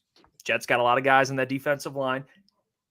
It easily could go the other way, and he produces. He's a big part of their defensive line, and I get shut up, and they don't trade him, even though the contract's almost out. But what about the other side, John? Or maybe he's not happy, and the Jets are sitting there going, okay, well, if we're going to trade him, he's got a year left. Trade him to a team that is in the other conference. And I think the team that would be calling immediately would be the Detroit Lions. I think they would be the team that would pick up the phone and be like, hey, 1 year left. He gets to go against a team that he formerly played for in the Philadelphia Eagles and absolutely just wreak havoc. What are your thoughts on that theory? Is it stupid, John, or maybe I'm onto something a little bit here? Well, I look at it and I say, what's your assumption that the Jets are going to be awful this year? Don't you think Robert Saleh's loaded up? Don't you think that the Jets are in win now mode? I think that you recognize what's going on with the New York Jets and how hungry and desperate they are. I was a proponent of bringing Robert Saleh here. That defense is sick. I think Hassan Reddick's going to love it there. So I understand your theory. You want to add, and it's going to be something where the biggest question mark is, who's going to be the individual that's going to complement Aiden Hutchinson? Who's going to step up? Well, right now, the Lions have several candidates vying for that job. And I think that in terms of additions, when you look at it, I think if Brad Holmes makes a move at the deadline, I think that it's going to be on offense. And you want to shore up something that just the way the game's going. So to me, you guys, thank you guys. You tipped me off to the scout talking, and what a beautiful interview that he gave. And he said, look, we still got a lot of love for James Houston, outside linebacker that's expected to shine and do some things. Maybe he can replicate 8 sacks. You got Marcus Davenport that is expected to potentially stay healthy and contribute at a high level. Hopefully does more than he did with the Vikings. Then you have the rookie, Mekhi Wingo, that later on in the year, you move him outside. You can do a lot of different things at different spots along the defensive line. That's 3 guys right there, along with Aleem McNeil, who's going to be probably the biggest beneficiary of having DJ Reader play next to him. So there's a lot of opportunities for guys to prove themselves. And I think this defensive line, don't discount Terrell Williams. The coaching staff is just raving about this new defensive line coach. He's experienced. Dan Campbell and Aaron Glenn said, look, this dude's the best in the league. And he's not John Scott Jr. He's not a rookie. He's not some guy that's coming in. He's going to demand greatness. And I think this defensive line is going to be a spot where I think that you can count on them. Biggest question mark on defense, I think, is going to be the cornerbacks and that safety. And then on offense, you got to see if the wide receivers do emerge. So if you make a move, look, Hassan Reddick's a great name, but you can't look at what the Jets and Saleh do on defense and say that a guy that is going to probably shine in that scheme is probably not going to want to come to Detroit. I think that Detroit kind of is a situation in which draft and develop, and in free agency, I think that it's going to be interesting to see if Brad Holmes pulls the trigger on making some moves, but I don't see it. I think that your theory is going to be debunked. So instead of onto something, I'm just simply on something. Okay, go ahead. Exactly. I like that. I like that saying a lot better, Jeff. That makes a lot more. I still want the homework done tomorrow. Doc, though, I want to ask you this. You brought up the James Houston thing, and it's interesting to me that we talked about Davenport and the other side of Aiden Hutchinson, and like, are we able to trust them this year? I want to specifically, though, ask you about James Houston. I know last week, OTAs on Thursday, you were there. What is, like, for you, one, what's the expectation that you're looking to James Houston this season? And where do you think what do you think he does this year for the Lions? And then two, what did he look like at OTAs? And was there any conversation? I didn't see much about James Houston personally, but was there any conversation in Allen Park of James Houston coming back from that injury and kind of taking that next step here, coming into that third year? Yeah, it's so crazy, boys. Let me tell you, there's so many rules, and I try to be a guy, that tries to follow them all. So there's so many rules on reporting injuries and what you see and not see. I'm confused as all hell. So I'm walking in usually about half hour early. So I'm, clearing the cobwebs, trying to get there on time. And I'm walking in, and who's walking out? It's James Houston. So I'm looking right at him. He's looking right at me, and he's walking out. So I'm like, he ain't going to be practicing. But I'm not sure. Can I report that? Not report that I saw him? So I clearly knew he wasn't there. I reported that he wasn't on the list of those that Dan Campbell said in my takeaways piece, which you can find every Thursday when I go out there, observations. He wasn't there. So he left, and I'm not sure exactly why. Maybe we'll find out more as to his participation. I expect more participation. You guys saw some pictures. Sam Laporta's back. I'm excited to hopefully see Terry and Arnold. I was a little bit shocked to hear that he didn't get into too many practices last week. I don't know if it's contract related, but it's real interesting that Arnold and Rakestraw were kind of limited. And Dan Campbell just walked up there and gave a list of 17 names, and it was wild, but helps a little bit in the count. But James Houston, I expect to have a rebound year. I think 8 sacks is the floor. And if he shines, I think he's going to want to prove himself. I think he's going to compete hard to be that guy. He's the scout on that podcast said that James Houston was the favorite player that he drafted. And why not? You scout someone from Jackson State and, a school that's not known for football prowess, and you get a guy that comes in rookie year and gets 8 sacks. That's awesome. Unfortunately, last year was derailed by an injury, but I expect him to shine and want to compete at a high level. I hope he's out there. And like I said, at this point in time, sometimes I'm of the opinion you should ask for forgiveness instead of permission, but I have no way to know what kind of legs I stand on, being this is my 6th year there. So I saw him leave. He wasn't there. He didn't practice. So hopefully this week, tomorrow, we get a chance to see him do stuff. But, guys, you guys know that it's tough because in terms of practice without pads, defensive lineman, you can look at technique and stuff like that, but you're not going to get a whole lot of assessment right now. Next week will be great at minicamp. Shout out to Dan for not giving anything away. Just going, these are the players. Don't ask questions about injuries or contracts. That's an interesting tactic. I've never seen that before. Yeah, it is. It's jarring because we're all just kind of looking forward to seeing Dan after a little break, and that's what he did. He just started naming off names. It was kind of funny, but people still followed up about Branch and others as well. You can ask about any player, and he'll decide kind of which way to describe it. And Dan's great. He's typically an honest and blunt individual, but some cases he'll just say, I'm not going to answer that. So, the question I asked was about Tyrion Arnold, and he said, look, Tyrion last week just did drills individually. He did not get out there and compete at the highest level. So that was great, actually, because we got to see Carlton Davis. I was shocked. Like, you almost forget sometimes that, hey, this is a veteran that had success that the Lions traded for. The dude was locked up, and there was a rep, man. It was unbelievable. It was great. He locked up on JMO, and he just had the positioning. JMO tried to get inside, and he couldn't. Carlton Davis locked it down, and he had himself a great day. And when you get a guy that's a cornerback that's like, I'm here to lock shit down, and I'm going to make JMO better, it was great to see his swagger and confidence. And I walked away. My biggest impression was Carlton Davis is the truth. Carlton Davis is the truth, and I hope he stays healthy and lives up to what he can do for that defense. And Doc, that's actually what I was going to ask you about a little bit. You brought up JMO. Dan has said some great things of him. How's that Goff to JMO connection going? And obviously, what are your expectations for JMO moving forward? And have those expectations gotten bigger since coach has kind of shown some confidence in him? Yeah, no doubt. Real fast, James. How can you say James Houston will be mid? I think that he had 8 sacks. I think that's really kind of tough to say that this is a guy that is going to have an opportunity to get out there and prove the coach is wrong. So that's a tough That might be James Houston right there. Yeah, James. That might be James's family, right? Look, man, defense I thought was great. Now on offense, man, it was crazy in that the talk beforehand, Dan Campbell's just, and it's guys, look, Dan Campbell is in a position to use his words to hype up people And I don't think that he was blowing smoke up anybody's, but I think that he was being honest because Jameson Williams looks like he's running crisper routes. He's definitely stronger. He's got the right attitude in terms of wanting to be the best ever, but it's still a work in progress and he's not a finished product. And until we see it, it's all hope and hype in regards to this football player. And look, you got a guy clearly that has all the intangibles, that he's a speedster. He's got size, speed. He's got the ability to really get open and take advantage of weaknesses in opposing defenses. And I think he can do it all. But until he consistently does it, he's got to go out there and improve it. He had a chance. He had a chance to make the highlight catch. Jared Goff dropped a dime into his hands. It was a beautiful deep pass, and he didn't make the play. And he was pissed because we're all looking at it. All the media was staring right at him. And he dropped it. He got pissed, and he really wanted to make the play. But other than that, he was running crisp routes. He's doing his thing. I think that right now, in terms of the chemistry with Jared Goff, it's tough to say because you clearly know that Laporta and St. Brown have it at the highest level. But I think as camp moves along, as more targets are set for Jameson Williams, as they get where they need to go in terms of reps, I think it'll get there. Is it there now? No.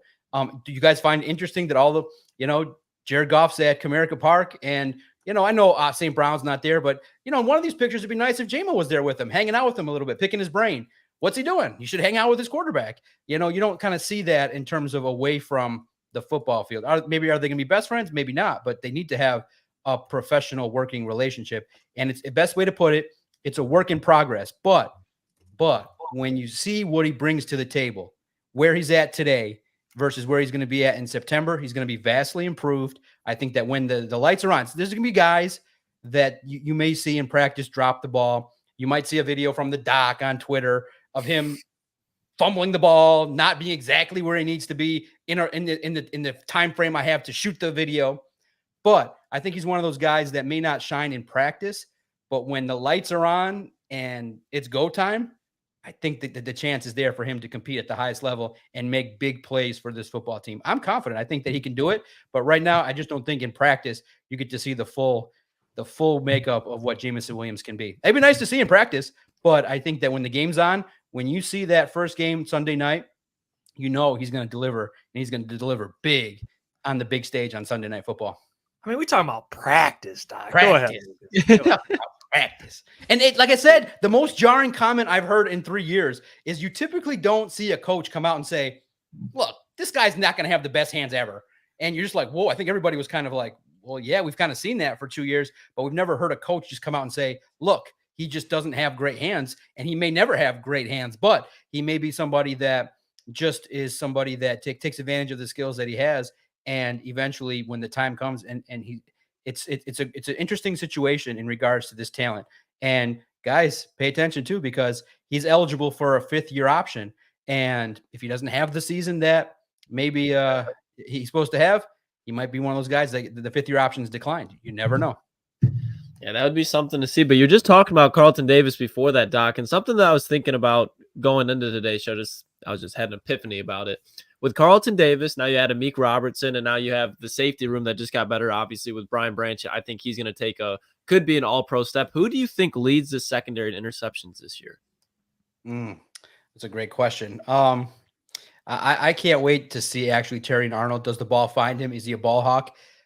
You see the safeties, have a chance at high production. Kirby always as well. But in terms of the safeties, or in terms of the cornerbacks, I think, Carlton Davis, Amik Robertson might find their way around the football. But to me, I wonder how Brian Branch does his second year after the injury. Does he take not being listed as a top 25 player as a slight? Does he, want to make – I have the feeling Brian Branch as well is poised for a breakout year in regards to just being around the football. If he stays healthy, he kind of was nicked up throughout the course of the year. So I can't wait to see what Brian Branch does year 2. So I think it's probably going to be Carlton Davis or Brian Branch being around that football. It's going to be great to see. But if Terrion Arnold sneaks in there and has like that progression throughout the year where he maybe starts off the first half of the year not making a lot of noise, but then in the second half, I think once he gets that first one, man, they're going to come in bunches. And I just think the opportunities for interceptions are going to be there from this defense. And it's going to be so good to see. And it was, like I said, great to see a cornerback lock down a top receiver and do it quite well. Actually, it was really cool to see. And kind of staying on the secondary, two players that I don't think get talked about enough, at least here on our channel in general, just in general, because of who they've added. And, with Terran Arnold, Ennis Rakestraw, and you have Carlton Davis, who's been impressing. But I see this, and by the way, thank you for the $2, but 500 First Legion. What about Emmanuel Mosley, his injury update and just kind of what he's been doing? And also Amik Robertson, who I don't think really has been getting talked about a lot, but just someone that I'm excited to see this season. I think he can compete for a starting spot. What about those two guys? Yeah, Emmanuel was out there, but not in the team drills. He was doing kind of some shadow reps, and he's out there, but I don't think that they're going to rush him back in any capacity. I would expect him to, maybe we'll get an update on his progress tomorrow, but I don't think you'll see him maybe too much at minicamp. I think you'll probably see him go, because you look, even if he is ready now, the Lions are extremely cautious with how they bring back guys. They just don't throw them out there. So I think that Emmanuel Mosley is out there. He's part of everything. He's always in the mix, but he's not participating in drills. And Amik Robertson is interesting because he's going to give you options. I think that he's going to provide matchup situations where you can put him in the slot, different situations where maybe you can put him on the outside. But I think that, for him, it's going to be more of a reserve role because the three best are going to be Carlton Davis, Terrian Arnold, and Brian Branch. And if everybody stays healthy, Kirby Joseph and Fatu Melifonwu. So there's different situations where you can put Amik Robertson out there. I think he's there for competition, there to help the other defensive backs as well, help a Rakestraw kind of get acclimated as well into the compete level. And I just think a guy like that, when you see his compete level very high and he's got the swagger, I hope we get a chance to talk to him. We talked to a lot of individuals last week, but not a lot of vets as they cleared out. So maybe Robertson will be somebody you pull aside, and maybe I'll have an opportunity to talk to him tomorrow. But it'll be interesting to see, kind of get his sense of the position. And look, he's known as a gamer. He's known as a guy that competes at the highest level. It's got the most out of his opportunity. He's my height, and he's so athletic, and he can close up shop. You know what I mean? He's got good closing speed, and he can compete at the highest level. But, clearly he's undersized and it's a tough situation. But I think that when he's given the opportunity, he's got one of those mindsets that the Lions love. Lot to prove, gritty, and is a gamer. And I think you'll see him on the side of some breakups and doing some things for this defense to help Aaron Glenn out there. And I think, too, having Aaron Glenn and Deshae Townsend, I think is going to be great for the defensive backs as they work together to fix that secondary. Hey, Doc, two-part question here, and I'm just staying on the defensive side of the ball. You guys did speak with Jack Campbell, and we watched that, and we brought it up on our show last week as well, last Friday or Thursday night. And he seemed like he's as a guy that's only in year 2 now, coming off his rookie year. It already seems like he is just that much more like mature and taking that step to where he kind of knows what he needs to do to be that elite linebacker. Does you get that feeling when you're at OTAs that he's about to take that next year 2 jump? Because that's my breakout player this year. When we did our breakout players, I had Jack Campbell taking a big step and actually passing up outside of the captain role, passing up Anzalone when it comes to tackles and skill set and what he brings to the table and potential Pro Bowl year. Do you see that happening? And then actually, I'll just leave it at that. I'll save my other question. Yeah, Jack's the man, man. He's got that attitude that you love. You could tell he felt the loss to the 49ers. He felt the plays he didn't make, and the 49ers coming back, he took accountability for it, said, hey, I wasn't part of the solution.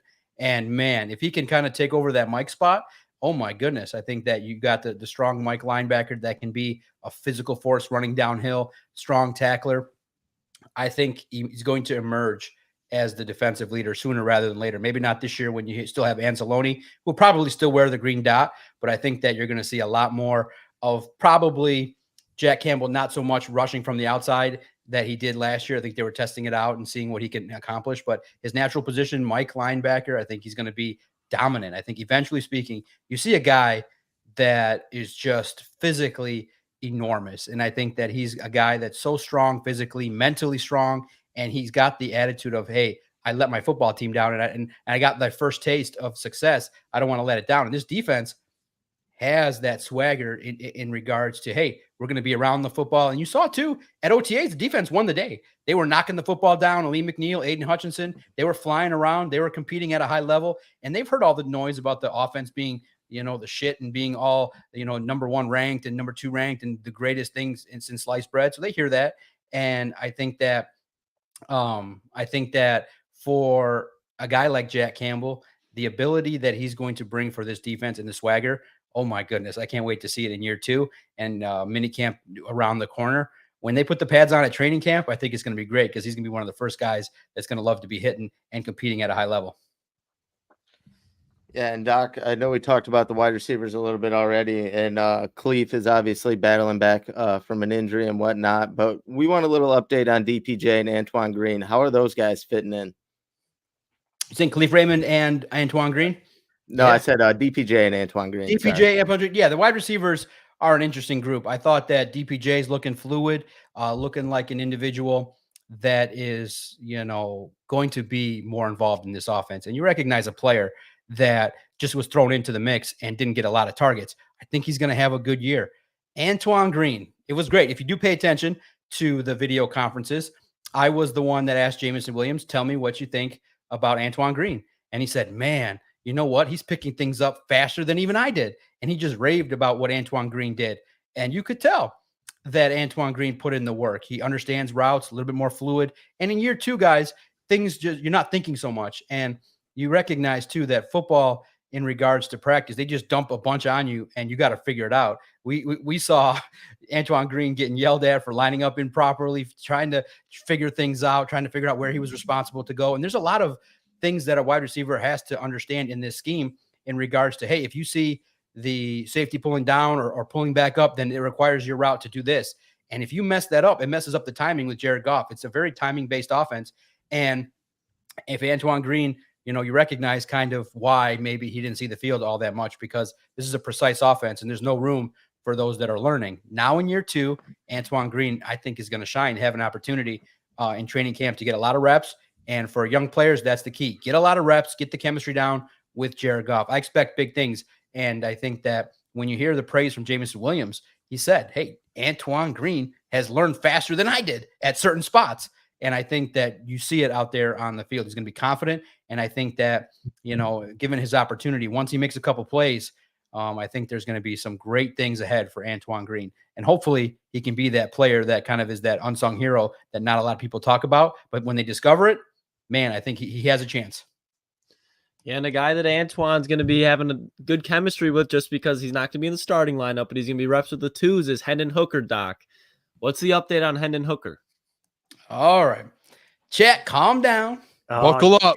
Buckle up. Calm down, chat. Here we go. All right. And sometimes, too, you battle yourself when you're out there. Like, I'm there, and I'm seeing all the plays, and I'm like, the ball's kind of not where it needs to be. The ball's zipped to where it needs to go, but it's the receivers are battling, having to get it. He ain't missing, and cornerbacks are getting to it. I'm like, okay, is there something going on? What's the deal? He didn't look that great. He had a rough practice. And so I don't shy away from printing what I see. I just don't know. Like I said, in my mind, I didn't see a lot of great plays. I saw some zip passes, some things over underneath and over the middle that, okay, gave you signs. But here's the thing, guys. He's raw.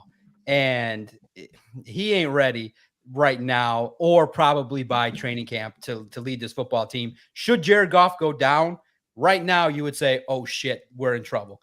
Okay, look. The scout said it, and he also looked at it, and he said the best thing right now for Hendon Hooker is Jared Goff. And what he meant by that is Hendon Hooker needs to continue to learn a lot of different things about dropping back, reading the defense, getting into the offense quickly. And Ben Johnson's offense is no joke. It is legit difficult. And the best thing for Hendon Hooker is to sit back and learn. Got excited. I was thinking, well, maybe he'll shine. And here's the thing. We always think what's the best. And sometimes we do got to calm down. I was thinking 2 weeks ago, man, if he just shines in the preseason, maybe someone goes down, you trade him off, and you just get some picks and you move forward. But in the end, he's the backup. He's the guy that's going to be developed as a quarterback. He's a developmental quarterback. He ain't ready to lead this NFL team to wins just yet. He's got all training camp. He's got time on task to figure this stuff out. He's got a lot to learn, but the best thing for Hendon Hooker in his career is to learn from Jared Goff. And Jared Goff's got all the confidence in the world now. No trade clause, all the money in the world. Hendon Hooker ain't seeing the field unless there's a catastrophe in 24 and in 25. So if you're Hendon Hooker, you're getting the Aaron Rodgers treatment where you're not going to see the field for 2-3 years. And so the best thing for him is time on task, learn, make mistakes. He's raw. He ain't getting traded. As much as I love to write that kind of shit, he ain't getting traded. And even if he does shine in the postseason, people were nudging me saying, look, the NFL likes what people do in the preseason, but that's not enough for most competent GMs to make a deal. But guys, here's why you can always talk about it. There's always that one clown GM that's out there that may see progress in the preseason and make an offer. So you always got to remember there's 32 GMs. Most of them are average, and there's some that are below average. So, you always kind of think, well, if Hooker shines and throws 4 touchdowns against bums, maybe a quarterback goes down and someone takes a chance. It's not out of the realm of possibility. Is it likely? No, because the Lions have made an investment in this guy to develop him in their style. So Hendon's the backup. And right now on my DOC depth chart, hate to say it, don't get mad. It's Goff, it's Sudfeld, and it's Hooker. He's got. I knew Jeff was going to. Yeah, I don't think it's going to be that way forever. But guys, you have to assess what you see. Hendon Hooker did not throw the ball well. He had accuracy issues, and the situation in which you look at it, a veteran. Look, in the end, Sudfeld and Hooker, if they're out there on the field in week 2, the Lions are fucked anyway. So you got to develop them in a good spot. And I think the Lions count on veterans more than a raw developmental quarterback. And the scout said it. He just needs to hit the classroom, understand and learn from Jared Goff, and recognize, too, he ain't battling Goff for nothing. And if you call for Hendon Hooker, I can't say that. This year, I probably will not call for Hendon Hooker to play this year. If you do, then you realize I drank way too many of these, and I'm just talking shit out my ass. You can put this down. I cannot call for Hendon Hooker to play over Jared Goff no matter what happens. Goff's mastery of that offense. Guys, I implore you, if you think I'm just blowing smoke, go pay attention to Dan Orlovsky and David Carr. Find their post where they opened up a playbook and look through it and pay attention. They went through it and looked at the concepts, looked at the application of the concept. My head was spinning. I was trying to recite these plays. I couldn't get through 3 words. I was like, oh my God, I can't, like, there's formation, there's this, there's that, and they're expected to pick this up like now. So go through and see how difficult it is. It gives you an appreciation how difficult it is. And Ben Johnson ain't messing around. And Dan Campbell said it. We're level 401 now. We're 4th year into this with this program. So Jared Goff is literally 3 to 4 years developmentally in this scheme ahead of Hendon Hooker. So guys, he's raw. Be patient. Let him develop. Don't call for him to play, because I think, though, if you ask me right now, who's the best backup quarterback that in a couple years has the best chance to succeed in the entire league, it's Hendon Hooker. He's going to be sitting behind Jared Goff for 2-3 years, learning how a quarterback runs a sophisticated offense at a high level, that when he's out there, if it's with the Lions or if it's with somebody else, look for Hendon Hooker in 27 or 28, not right now. You know what, Doc? We do love you. I'm preaching. Right. I'm preaching the facts. He's letting you know. The dude tells her how it is. He did not. Now look at it. He just drank. And he drank. He tells her how it is. You know what, Doc? You are right. I may not. I'm right. I may not like. You can't say that he's. You can't. What are you gonna say? You're gonna say that Hooker's gonna go out there and run the offense better than Jared Goff? I would be crazy. That would be one of the all-time shocks in the history of the NFL if he goes out there week 2 if something happens and ends up being like Tom Brady. I would be floored. And I won't go that far.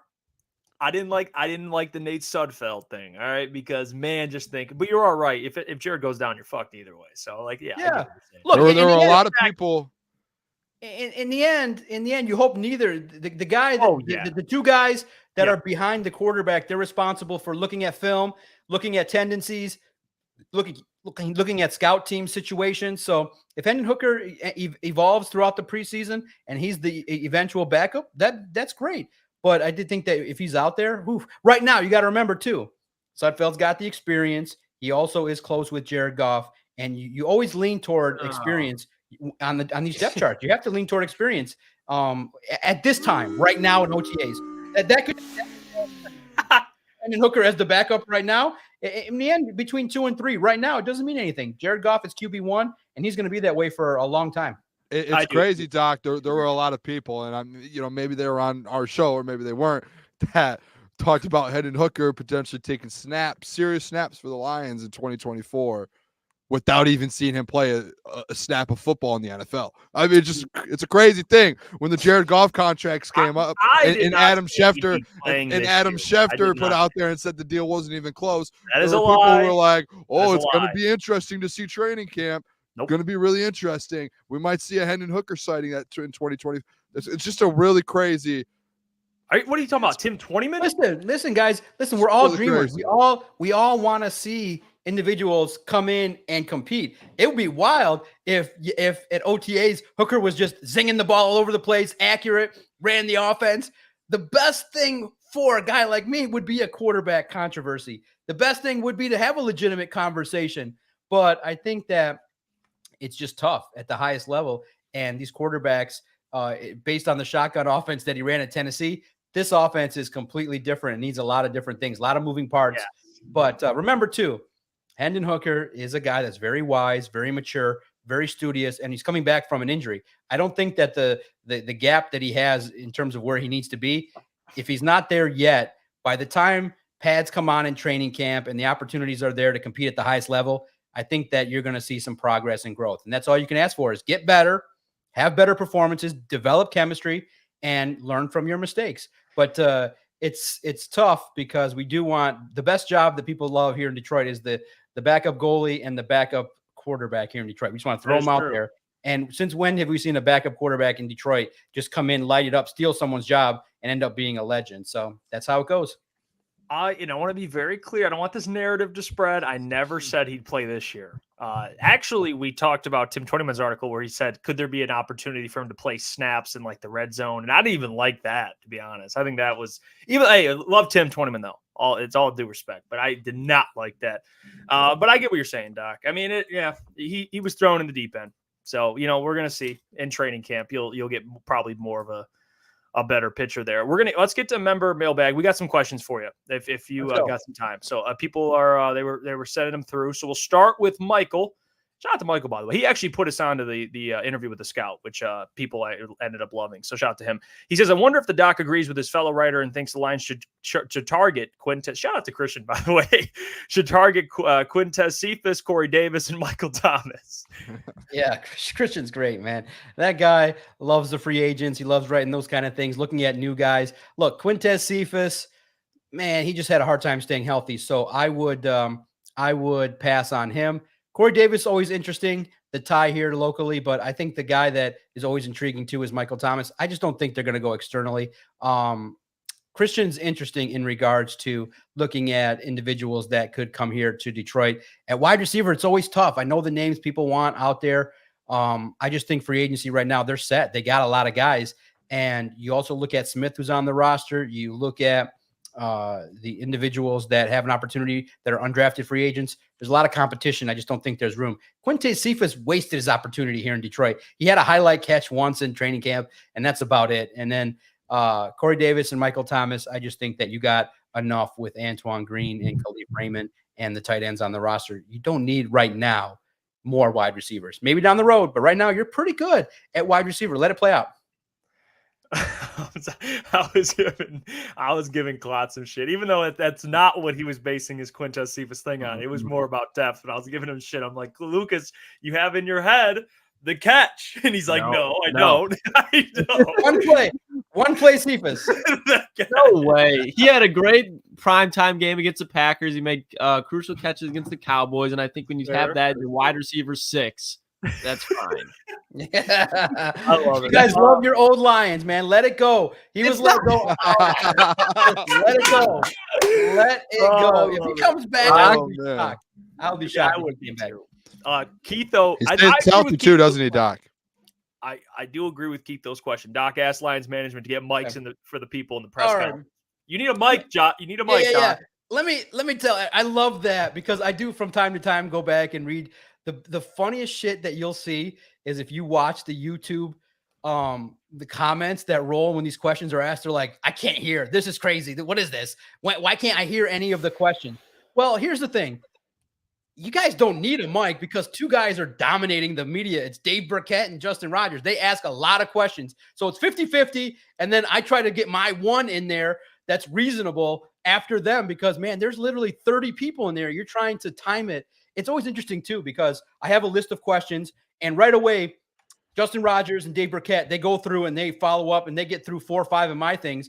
And then I just start scrambling to think of things that maybe someone thinks about or I'm thinking about as well. So, more and more I have been jumping in there, asking relevant questions, but those guys dominate the question. So it's either one of those two.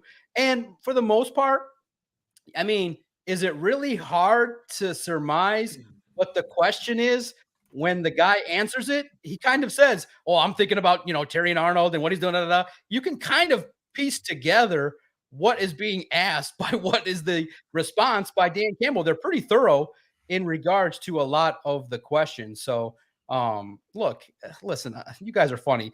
A lot of the questions aren't stupid. They're relevant. A lot of them are, I would say dull, but I want to use the word, they're seeking football knowledge on a deeper level. They're not as exciting as some of the things you guys would ask.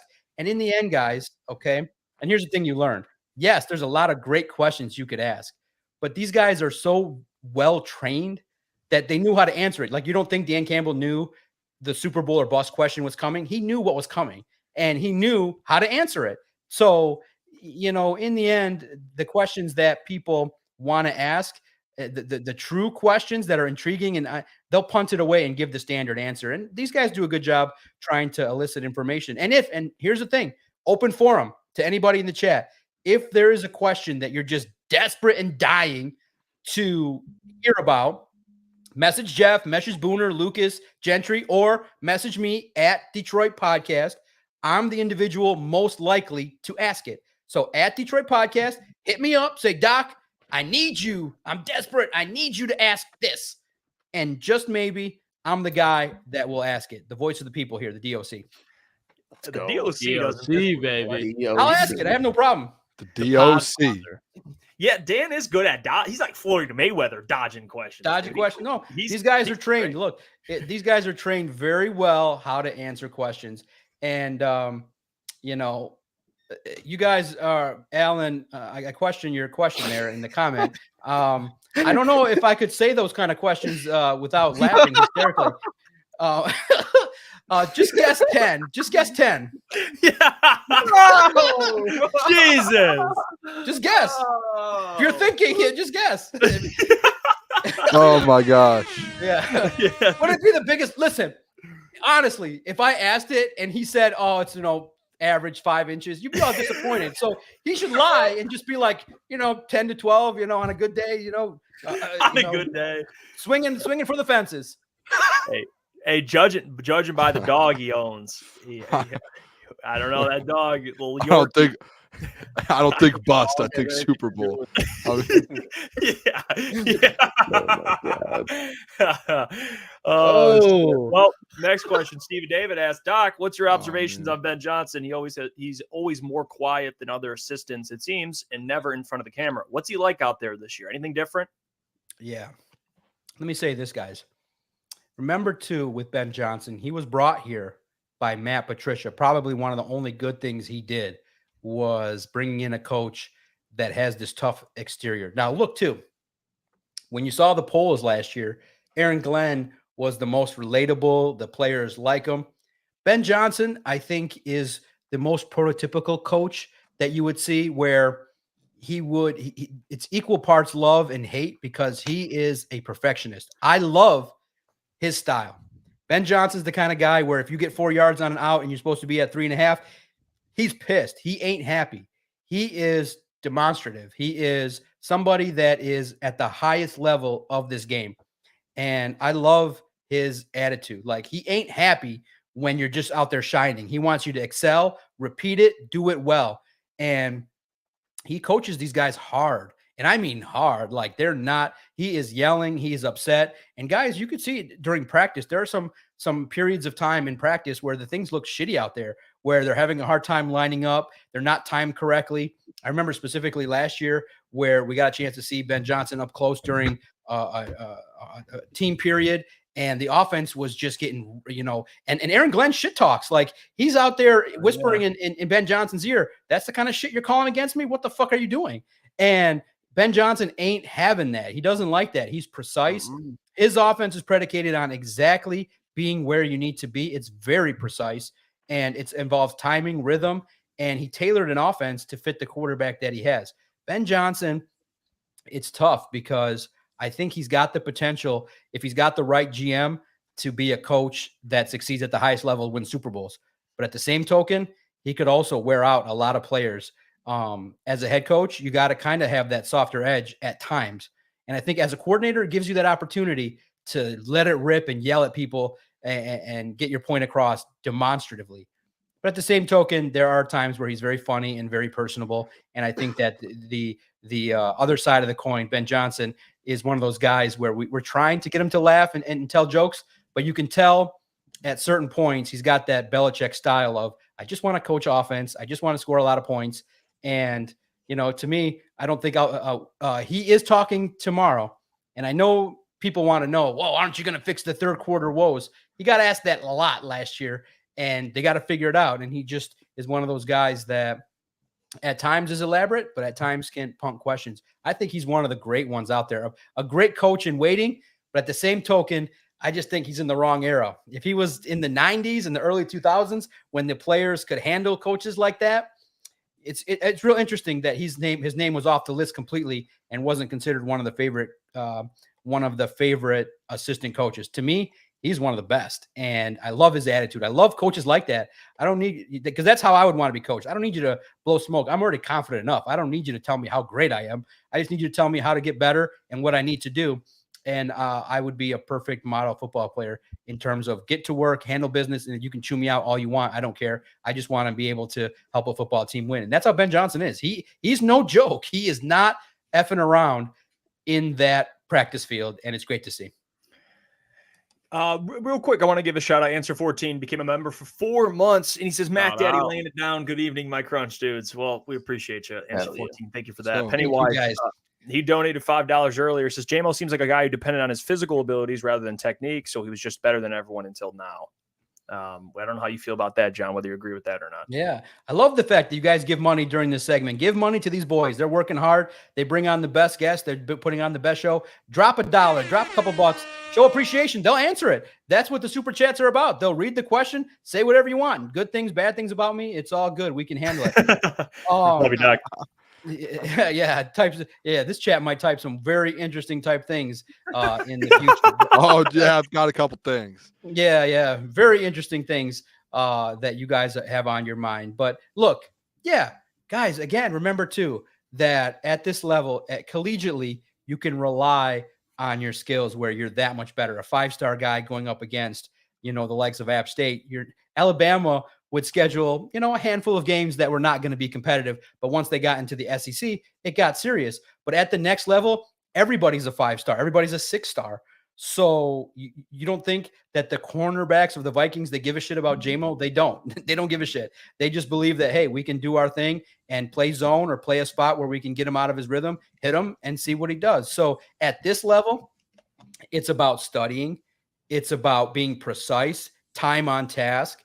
It's about the worst thing that happened to JMO was the suspension, being away from the team. It was tough, because it just kind of halts your development. And being injured that first year, he was in the classroom, and that's mental work. But at the same token, he's missed a lot of time. So truly speaking, he's still a relatively young football player. So now he understands that there's a physical side of the game where he's got to be in the best shape possible. And there's a mental side where he's got to know exactly what each route concept is supposed to look like, and then to go out there and execute it. And guys, it just takes time. And I know we all love it. I love it. I'd love to see a guy just come in like a Sam Laporta and dominate. But guys, you know how rare that is. That's why it's great to admire a guy like Sam Laporta who did what he did.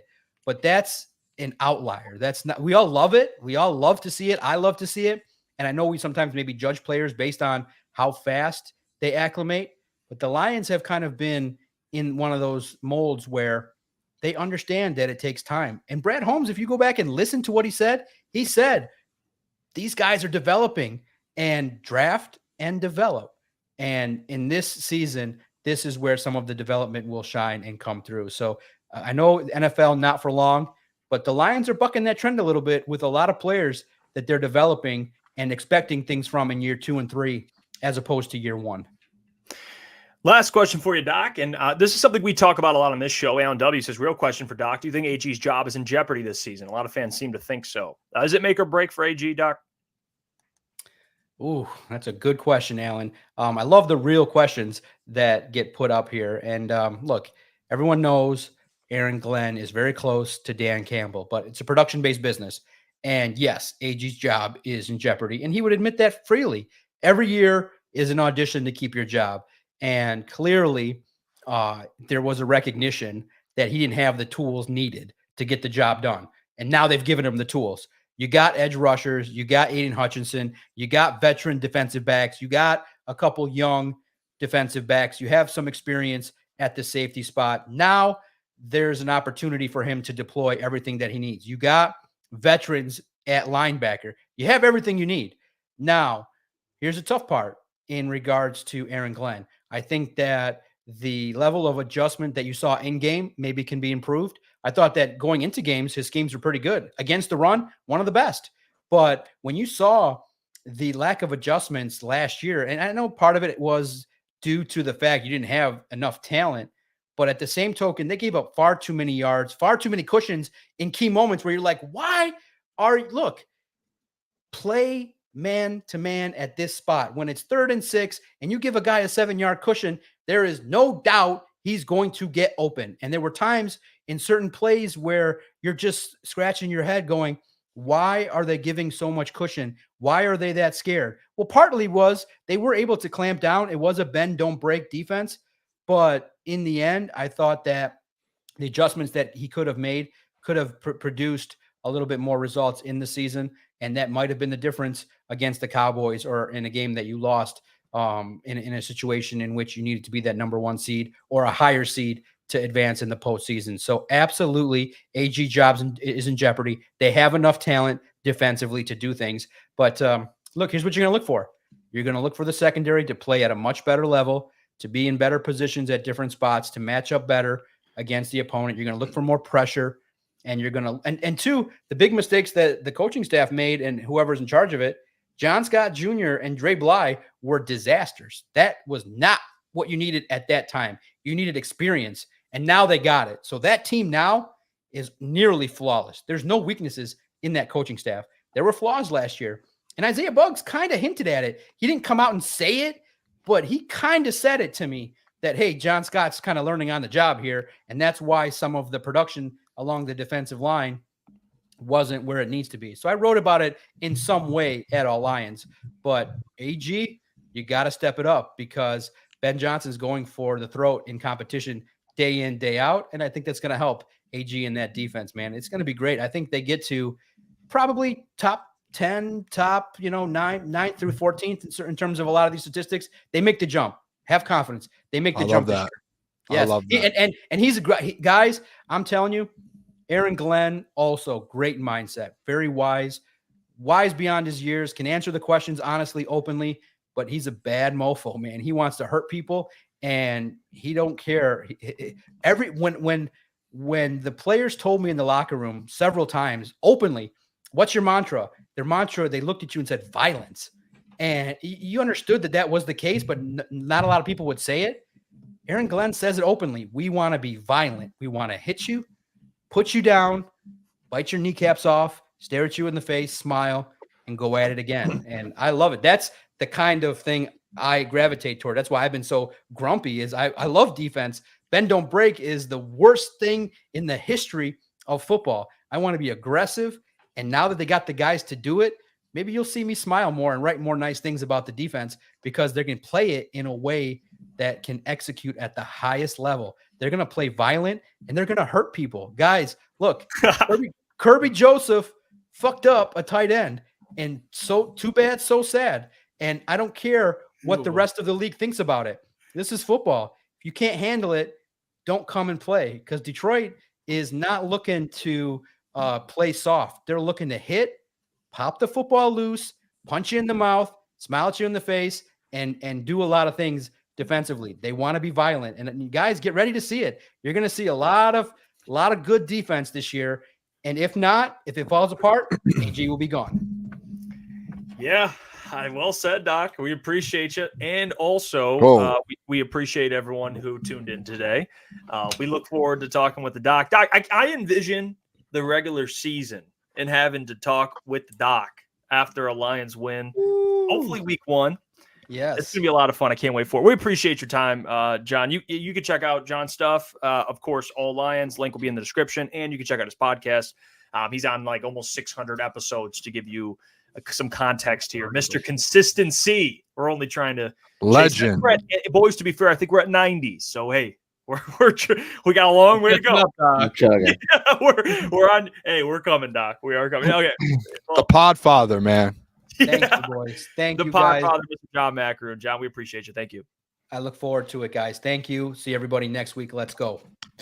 There it is. Doc. John Maakaron, the Doc, the man, the myth, the legend. I always look forward to it. I feel like we leave every Wednesday after John joins just a little smarter than we were before. So, I mean, last week on Thursday, like we had him on Wednesday. OTAs happened Thursday, and I was like, I texted you, like, boys, we need to get Doc on today again, back to back. And it's like, I don't want to wait until next Wednesday. I want to know what happened in Allen Park. Yeah, John's like, only what? No, he doesn't actually say that. But it's like, you gotta wait till Wednesday. It's like Christmas. You gotta be patient. Yeah. What am I looking at, Jeff? What is that? So I saw this, and this is PFF. All the running backs in the NFC North, they asked the question, who's the best running back? How would you rank these running backs? Because they got some running backs in the NFC North. You got Jahmyr Gibbs. You have Josh Jacobs, Dave Montgomery, Aaron Jones. But you got a good collection of running backs in this division. All right. And I'll ask you guys, who's the best? And who's you can go your top 5. You can rank them. Or if you want to keep it short, top 3. But who's the best, and name the others following. Who's the best? I think we all know who the best is. Klotz, I'll let you lead off. Say it, Lucas. How could you say that? Lucas. He didn't have more yards. You can't say that. He didn't have more yards than David Montgomery. Can't say that. Well, Josh Jacobs had 1,600 2 years ago. Yeah, you can't say that. I mean, all right. He hasn't proven it yet. No, do you want me to, I've got some numbers here to help you out with it, Klotzy. That's gonna Jahmyr Gibbs is number 1, and it's not by default. By default, he's the best running back. All right, talk to me, Boone. I just it's easy to do it. Like, yeah, we can get the stats. The stats don't really come together because all these guys play different amount of games, 11 games, 13 games, 14. I just looked at it. It's an easy thing to pull up. Like, we know what some of these guys' skill sets are. We know Gibbs has the highest ceiling. All right, what did these guys do last year in every game? Josh Jacobs, 84.7 yards per game. Jahmyr Gibbs, 84. I mean, it's not even a yard difference, but the only difference is Jahmyr Gibbs, 11 touchdowns to Josh Jacobs, 6 touchdowns. And if you want to do Klotzy, what did they do? What did Gibbs do? He shared a backfield. And guess what his backfield teammate did? 83 yards per game last year with 13 touchdowns. So if Josh Jacobs and Aaron Jones and Swift averaged 79 yards. He averaged less yards per game than Monty and Jahmyr Gibbs. Like, that's unbelievable. Same with Aaron Jones. Philly's offensive line. Yeah, and he only had 6 touchdowns. Aaron Jones had 3 touchdowns. Monty, like, if you combined the touchdowns from these guys, Monty and Gibbs touchdowns combined is almost the same. It's like that. Like, Jahmyr Gibbs and David Montgomery are that much better to me than these guys. I would almost go Jahmyr Gibbs 1. I don't know if it's a slappy, but just looking at the numbers here with 83 yards per game and 13 touchdowns, I almost would just go David Montgomery number 2, and then Josh Jacobs and Aaron Jones, and then Swift. Like, that's just me personally, just because I maybe because we saw him play last year behind the Lions offensive line. But if we're just looking off last year and kind of going forward, I mean, this Lions, you could argue the Lions have the 1-2 in the NFC North, and they're both in the same running back room. I mean, yeah, it's hard to say when you look at talking about because you guys already know how I feel about Jahmyr Gibbs. He's number one. It's not even close. I think he's a top what will be 3 running back in this league in 2024. But David Montgomery and Josh Jacobs, I think they're very similar. I think to Booner's point, if you take out all the years prior and you're just looking at this year, David Montgomery showed you last year. He's probably more explosive back at this point. And when it comes to in between the tackles, they play very similar. Aaron Jones is great when healthy, but I don't think he's the Aaron Jones of old, or else the Green Bay Packers would not have gotten rid of him. And then DeAndre Swift, we saw what he was in Detroit. I don't think there's anything outside of maybe Josh Jacobs if you want to put him in front of David Montgomery. But in my opinion, Jahmyr Gibbs and David Montgomery are the 2 best running backs in this division. Yeah, I mean, if we're going off of last year, I agree. You would probably put Jahmyr Gibbs and Monty 1 and 2. But if I'm legit doing this list, put it back up, Jeff. I would probably do. I would probably go Swift 5, Monty 4, Aaron Jones 3, Josh Jacobs 2, Jahmyr Gibbs 1. D-Mont 4. Yeah, if we're just doing all time, but all time, you know how high I am on Monty. I think if, like you said, Booner, if we were doing it off of like just last year, I think Monty would be 2, and I think Monty could even go up on the list as far as all time goes. Because I think he's just going to keep getting better with him and Gibbs. I think they're, like I said, they're better together. They're a great 1-2 punch. But Gibbs is number 1 and Swift is number 5 without a doubt in my mind. That is one thing. I don't have Monty 4, but I have him 3. I don't think Josh Monty, Jacobs. Yeah, Josh has to be 2, in my opinion. I like, even though Jahmyr, we all agree, is number 1, because like what we saw out of this man sharing a backfield, like I will admit that. I'm not going to argue that. But and I don't think it's like egregious if you have Monty 4, 3. I think it's interchange. It doesn't really matter. Mm-hmm. I think he's a top 3, and which is even a bigger takeaway that the Lions have two of the top 3 running backs in the division on their roster, which is a big thing. But I also I know Josh Jacobs last year at 800 yards, it was trash. And I know the Raiders just at quarterback they were trash, and they were stacking the box against the Raiders. Like, I understand all that stuff. But like 2 years ago, Josh Jacobs, I know statistics don't tell the full story, but that man, Josh Jacobs is really good. And I think this year in Green Bay, he is going to get 1,200 yards. If everyone has to stay healthy. I understand that, but like, he's primed to go out there and produce.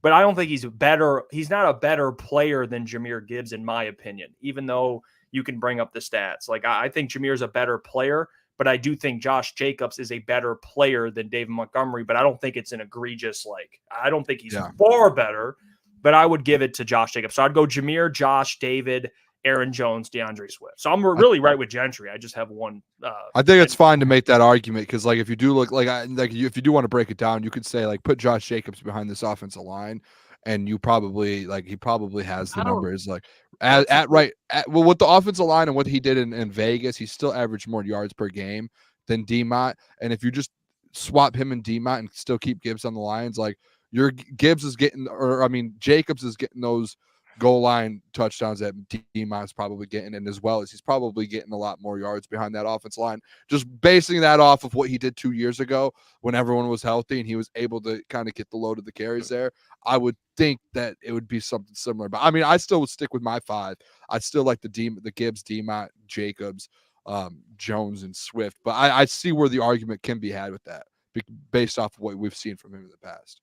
My whole thing with that is I just don't think Josh Jacobs would bring anything to the Lions that David Montgomery doesn't.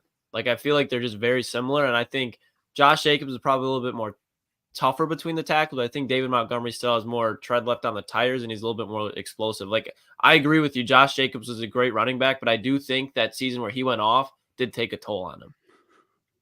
Yeah, which is fair. He had 340 carries that season, but he was still giving you 5 yards a carry. Yeah, so, he's going with crazy. that many carries, it's nuts. Yeah, which is. I had him in fantasy that year too. It was just one of the best years to have Josh Jacobs. Oh, well, shout out to Lee in San Diego. He says Lee. A lot of Lions fans out here in San Diego. Keep it up, fellas. We appreciate you, Lee. You know Appreciate what? that, Lee. Spread the word. Yeah, we need the. Yeah, I'm sorry. Lee. We salute you, brother. We thank you so Coming much for around. $50. Shout out to everyone in San Diego. I know we got a lot of people all over the country that are Lions fans that tune in, so that means the world to us. But even in California, there's an influx of Lions. There's a lot of Lions fans out there. I mean, you saw the 49ers game too. A lot of Lions fans traveled, but a lot of Lions fans are just local. They're just out there in Cali. So Lee, we love you. We appreciate the donation there.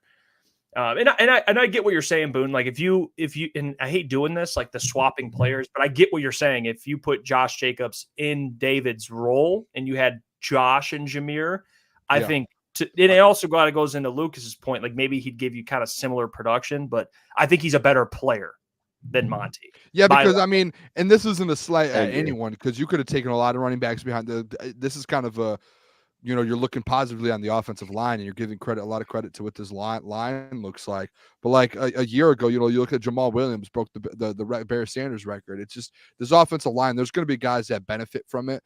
Like we can, like to Klotz's point, you can look at the skill set and who's got the tread on the tires and all of that, and you could argue D-Mont. But if you put a guy like Josh Jacobs, who did what he did 2 years ago, led the NFL literally just 2 seasons ago, and he was a rushing leader in the NFL. Like if you put a guy like that behind an offensive line like the Detroit Lions, you're gonna probably see a little bit more production just because of who he is and what he can do. So it's a benefit of what you have in front of you there. There is an aspect of that, and that's not a slight at the running backs too. That's like I'm sure if you ask Gibbs and D-Mont, they would probably give all the praise in the world to that up front, those front guys there.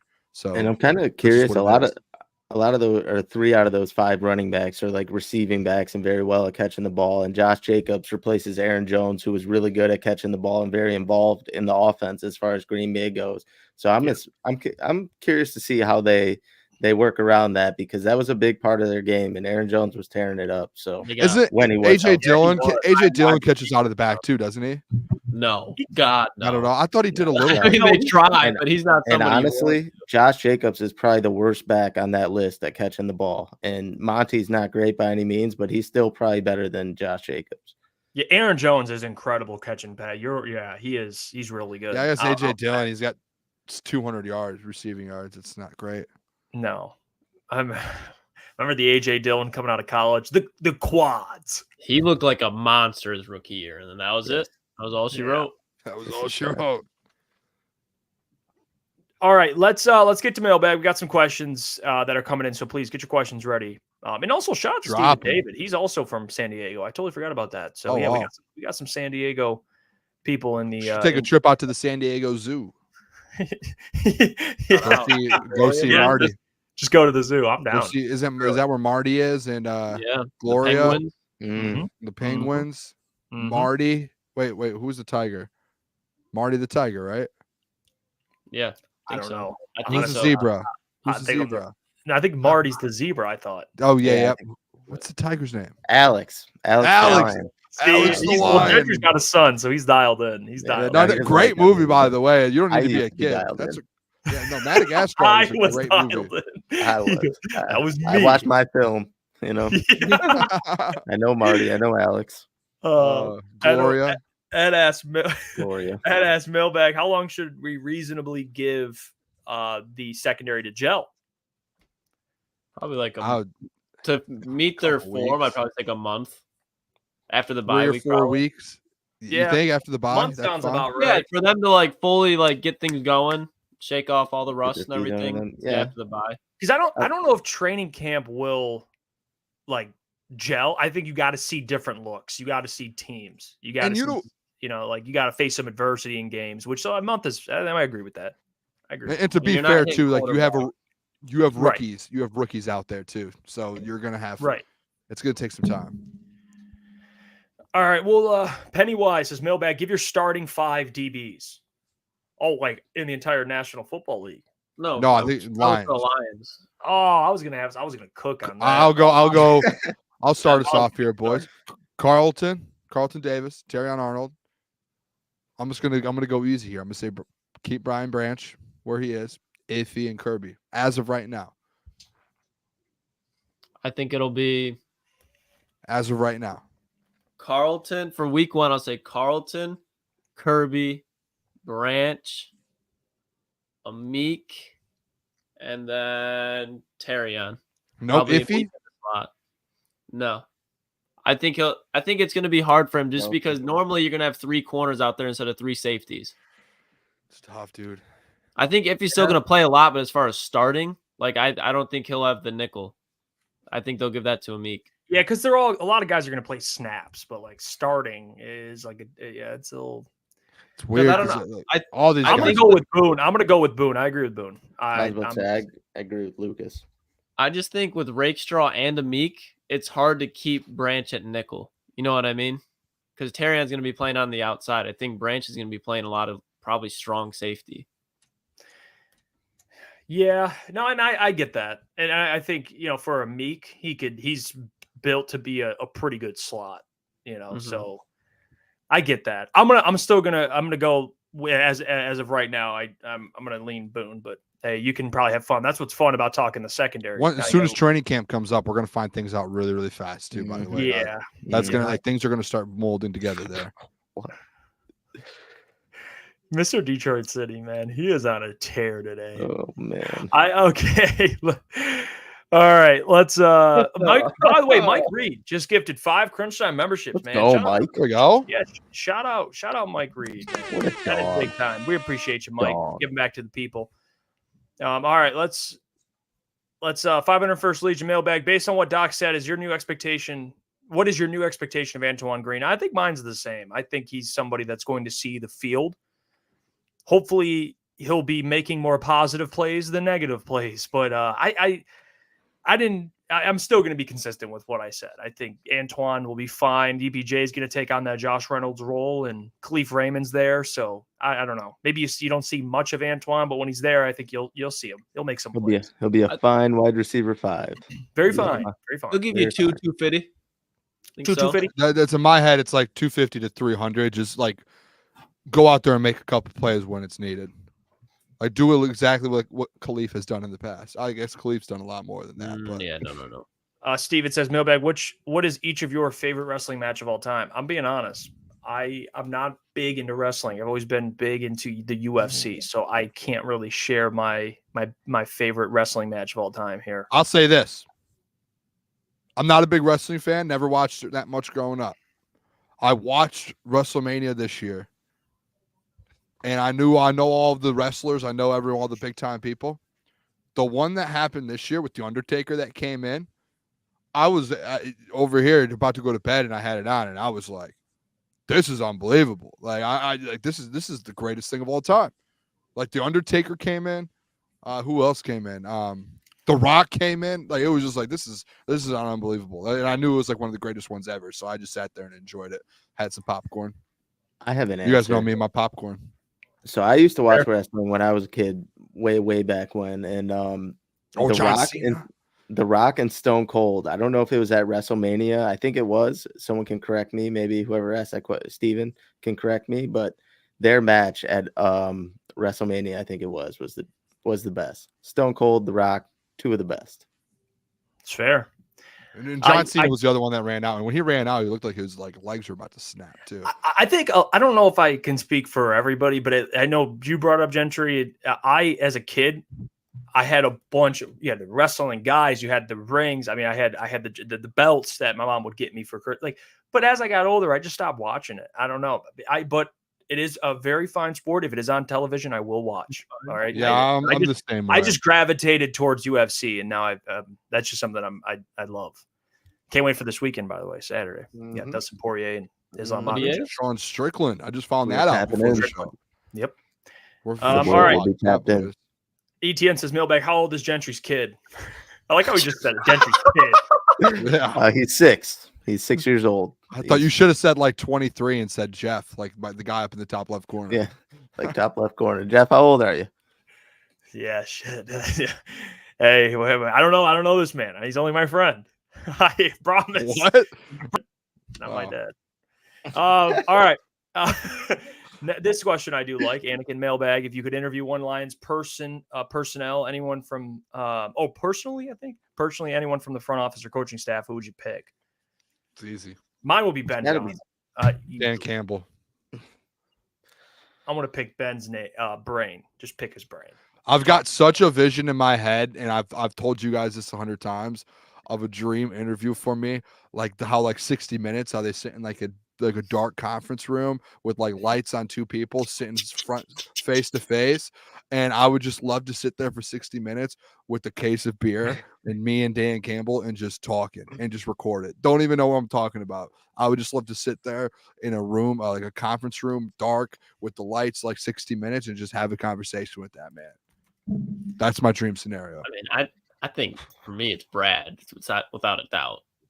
I would just love to see how that man looks at the game, how he processes stuff. I just think he'd be a very fascinating mind to pick, just especially with him like going from the Hawks to now being the GM at the Lions. Be interesting perspective. I was gonna say Brad too. Could you imagine just chopping it up with him one-on-one before like draft time and like breaking down the guys that he's interested in? I mean, we talk about it all the time, but that would be insane. I'm going Brad. Would love to see that big board, man. Honestly, would like just one time. I just want to see what it looks like. You're like, hey, Brad, how's it? Can I see your big board? Let me just see the big board. Let me just get right to it. Looks like. Well, that'll be it for today. We appreciate all of you for tuning in and your guys' constant support. It really does mean the world to us. We're so excited because we have the greatest audience. And we're getting closer to the NFL season. So we're just imagining, we're imagining in our head what this looks like when Lions are playing football. It's going to be a lot of fun. This is going to be your spot for pregame shows, postgame shows, watch streams, overreaction Monday, breaking down the game Friday and Tuesday after football's done. It's going to be the place for everything. And there'll be content 7 days a week. So we're excited for it. And thank you guys for sticking with us through this slow watch parties. It really does. Yeah. They are returning. I know I missed the NFC Championship game. I will not miss a watch party this coming season. I will guarantee we will be at a bar somewhere downtown. There will be a watch party every single game. That will, like, if I have to die to make sure we have a watch party somewhere, that will happen. Because last year when I missed the NFC Championship game and we lost, a lot of people reached out to me. We will have watch parties live, someplace, some bar, somewhere for the people. That's a Booner guarantee. Yeah. And the Kool-Aid pitcher will be back for every single win. And I will not be at Ford Field. You will be at every watch party handcuffed to the couch. It is in my. We're not going to say whether it's contractually or not. It's been agreed upon a gentleman's handshake that I will try and stay out of Ford Field for the people and for the betterment. Not try, you will. It's going to be hard. If I have to do a watch party every single Sunday and in Thanksgiving and Christmas Eve, you cannot go to Ford Field for a season. Right. You'll be sitting right next to me. So people move, Jeff. All right. Well, there you go. All right. Until tomorrow, Thursday, be fun. Try to love you guys a ton, man. By the way, for anyone who's still here, we're getting a Bears beat writer on very, very soon. Bears writer. I know we had our guy Dustin on a month or two ago, and he broke down some Packer stuff. We're gonna get on a Bears writer. We'll see. He's gonna be on the stand, talk about the NFC North. He's coming on very, very soon. So stay tuned for that. Until next time, until tomorrow, Ben Johnson speaks. It'll be a lot of content here on this page from Jeff, Booner, Lukas, Gentry. We'll see you guys tomorrow. Stay blessed out there. Love you guys. Stay safe. Deuces.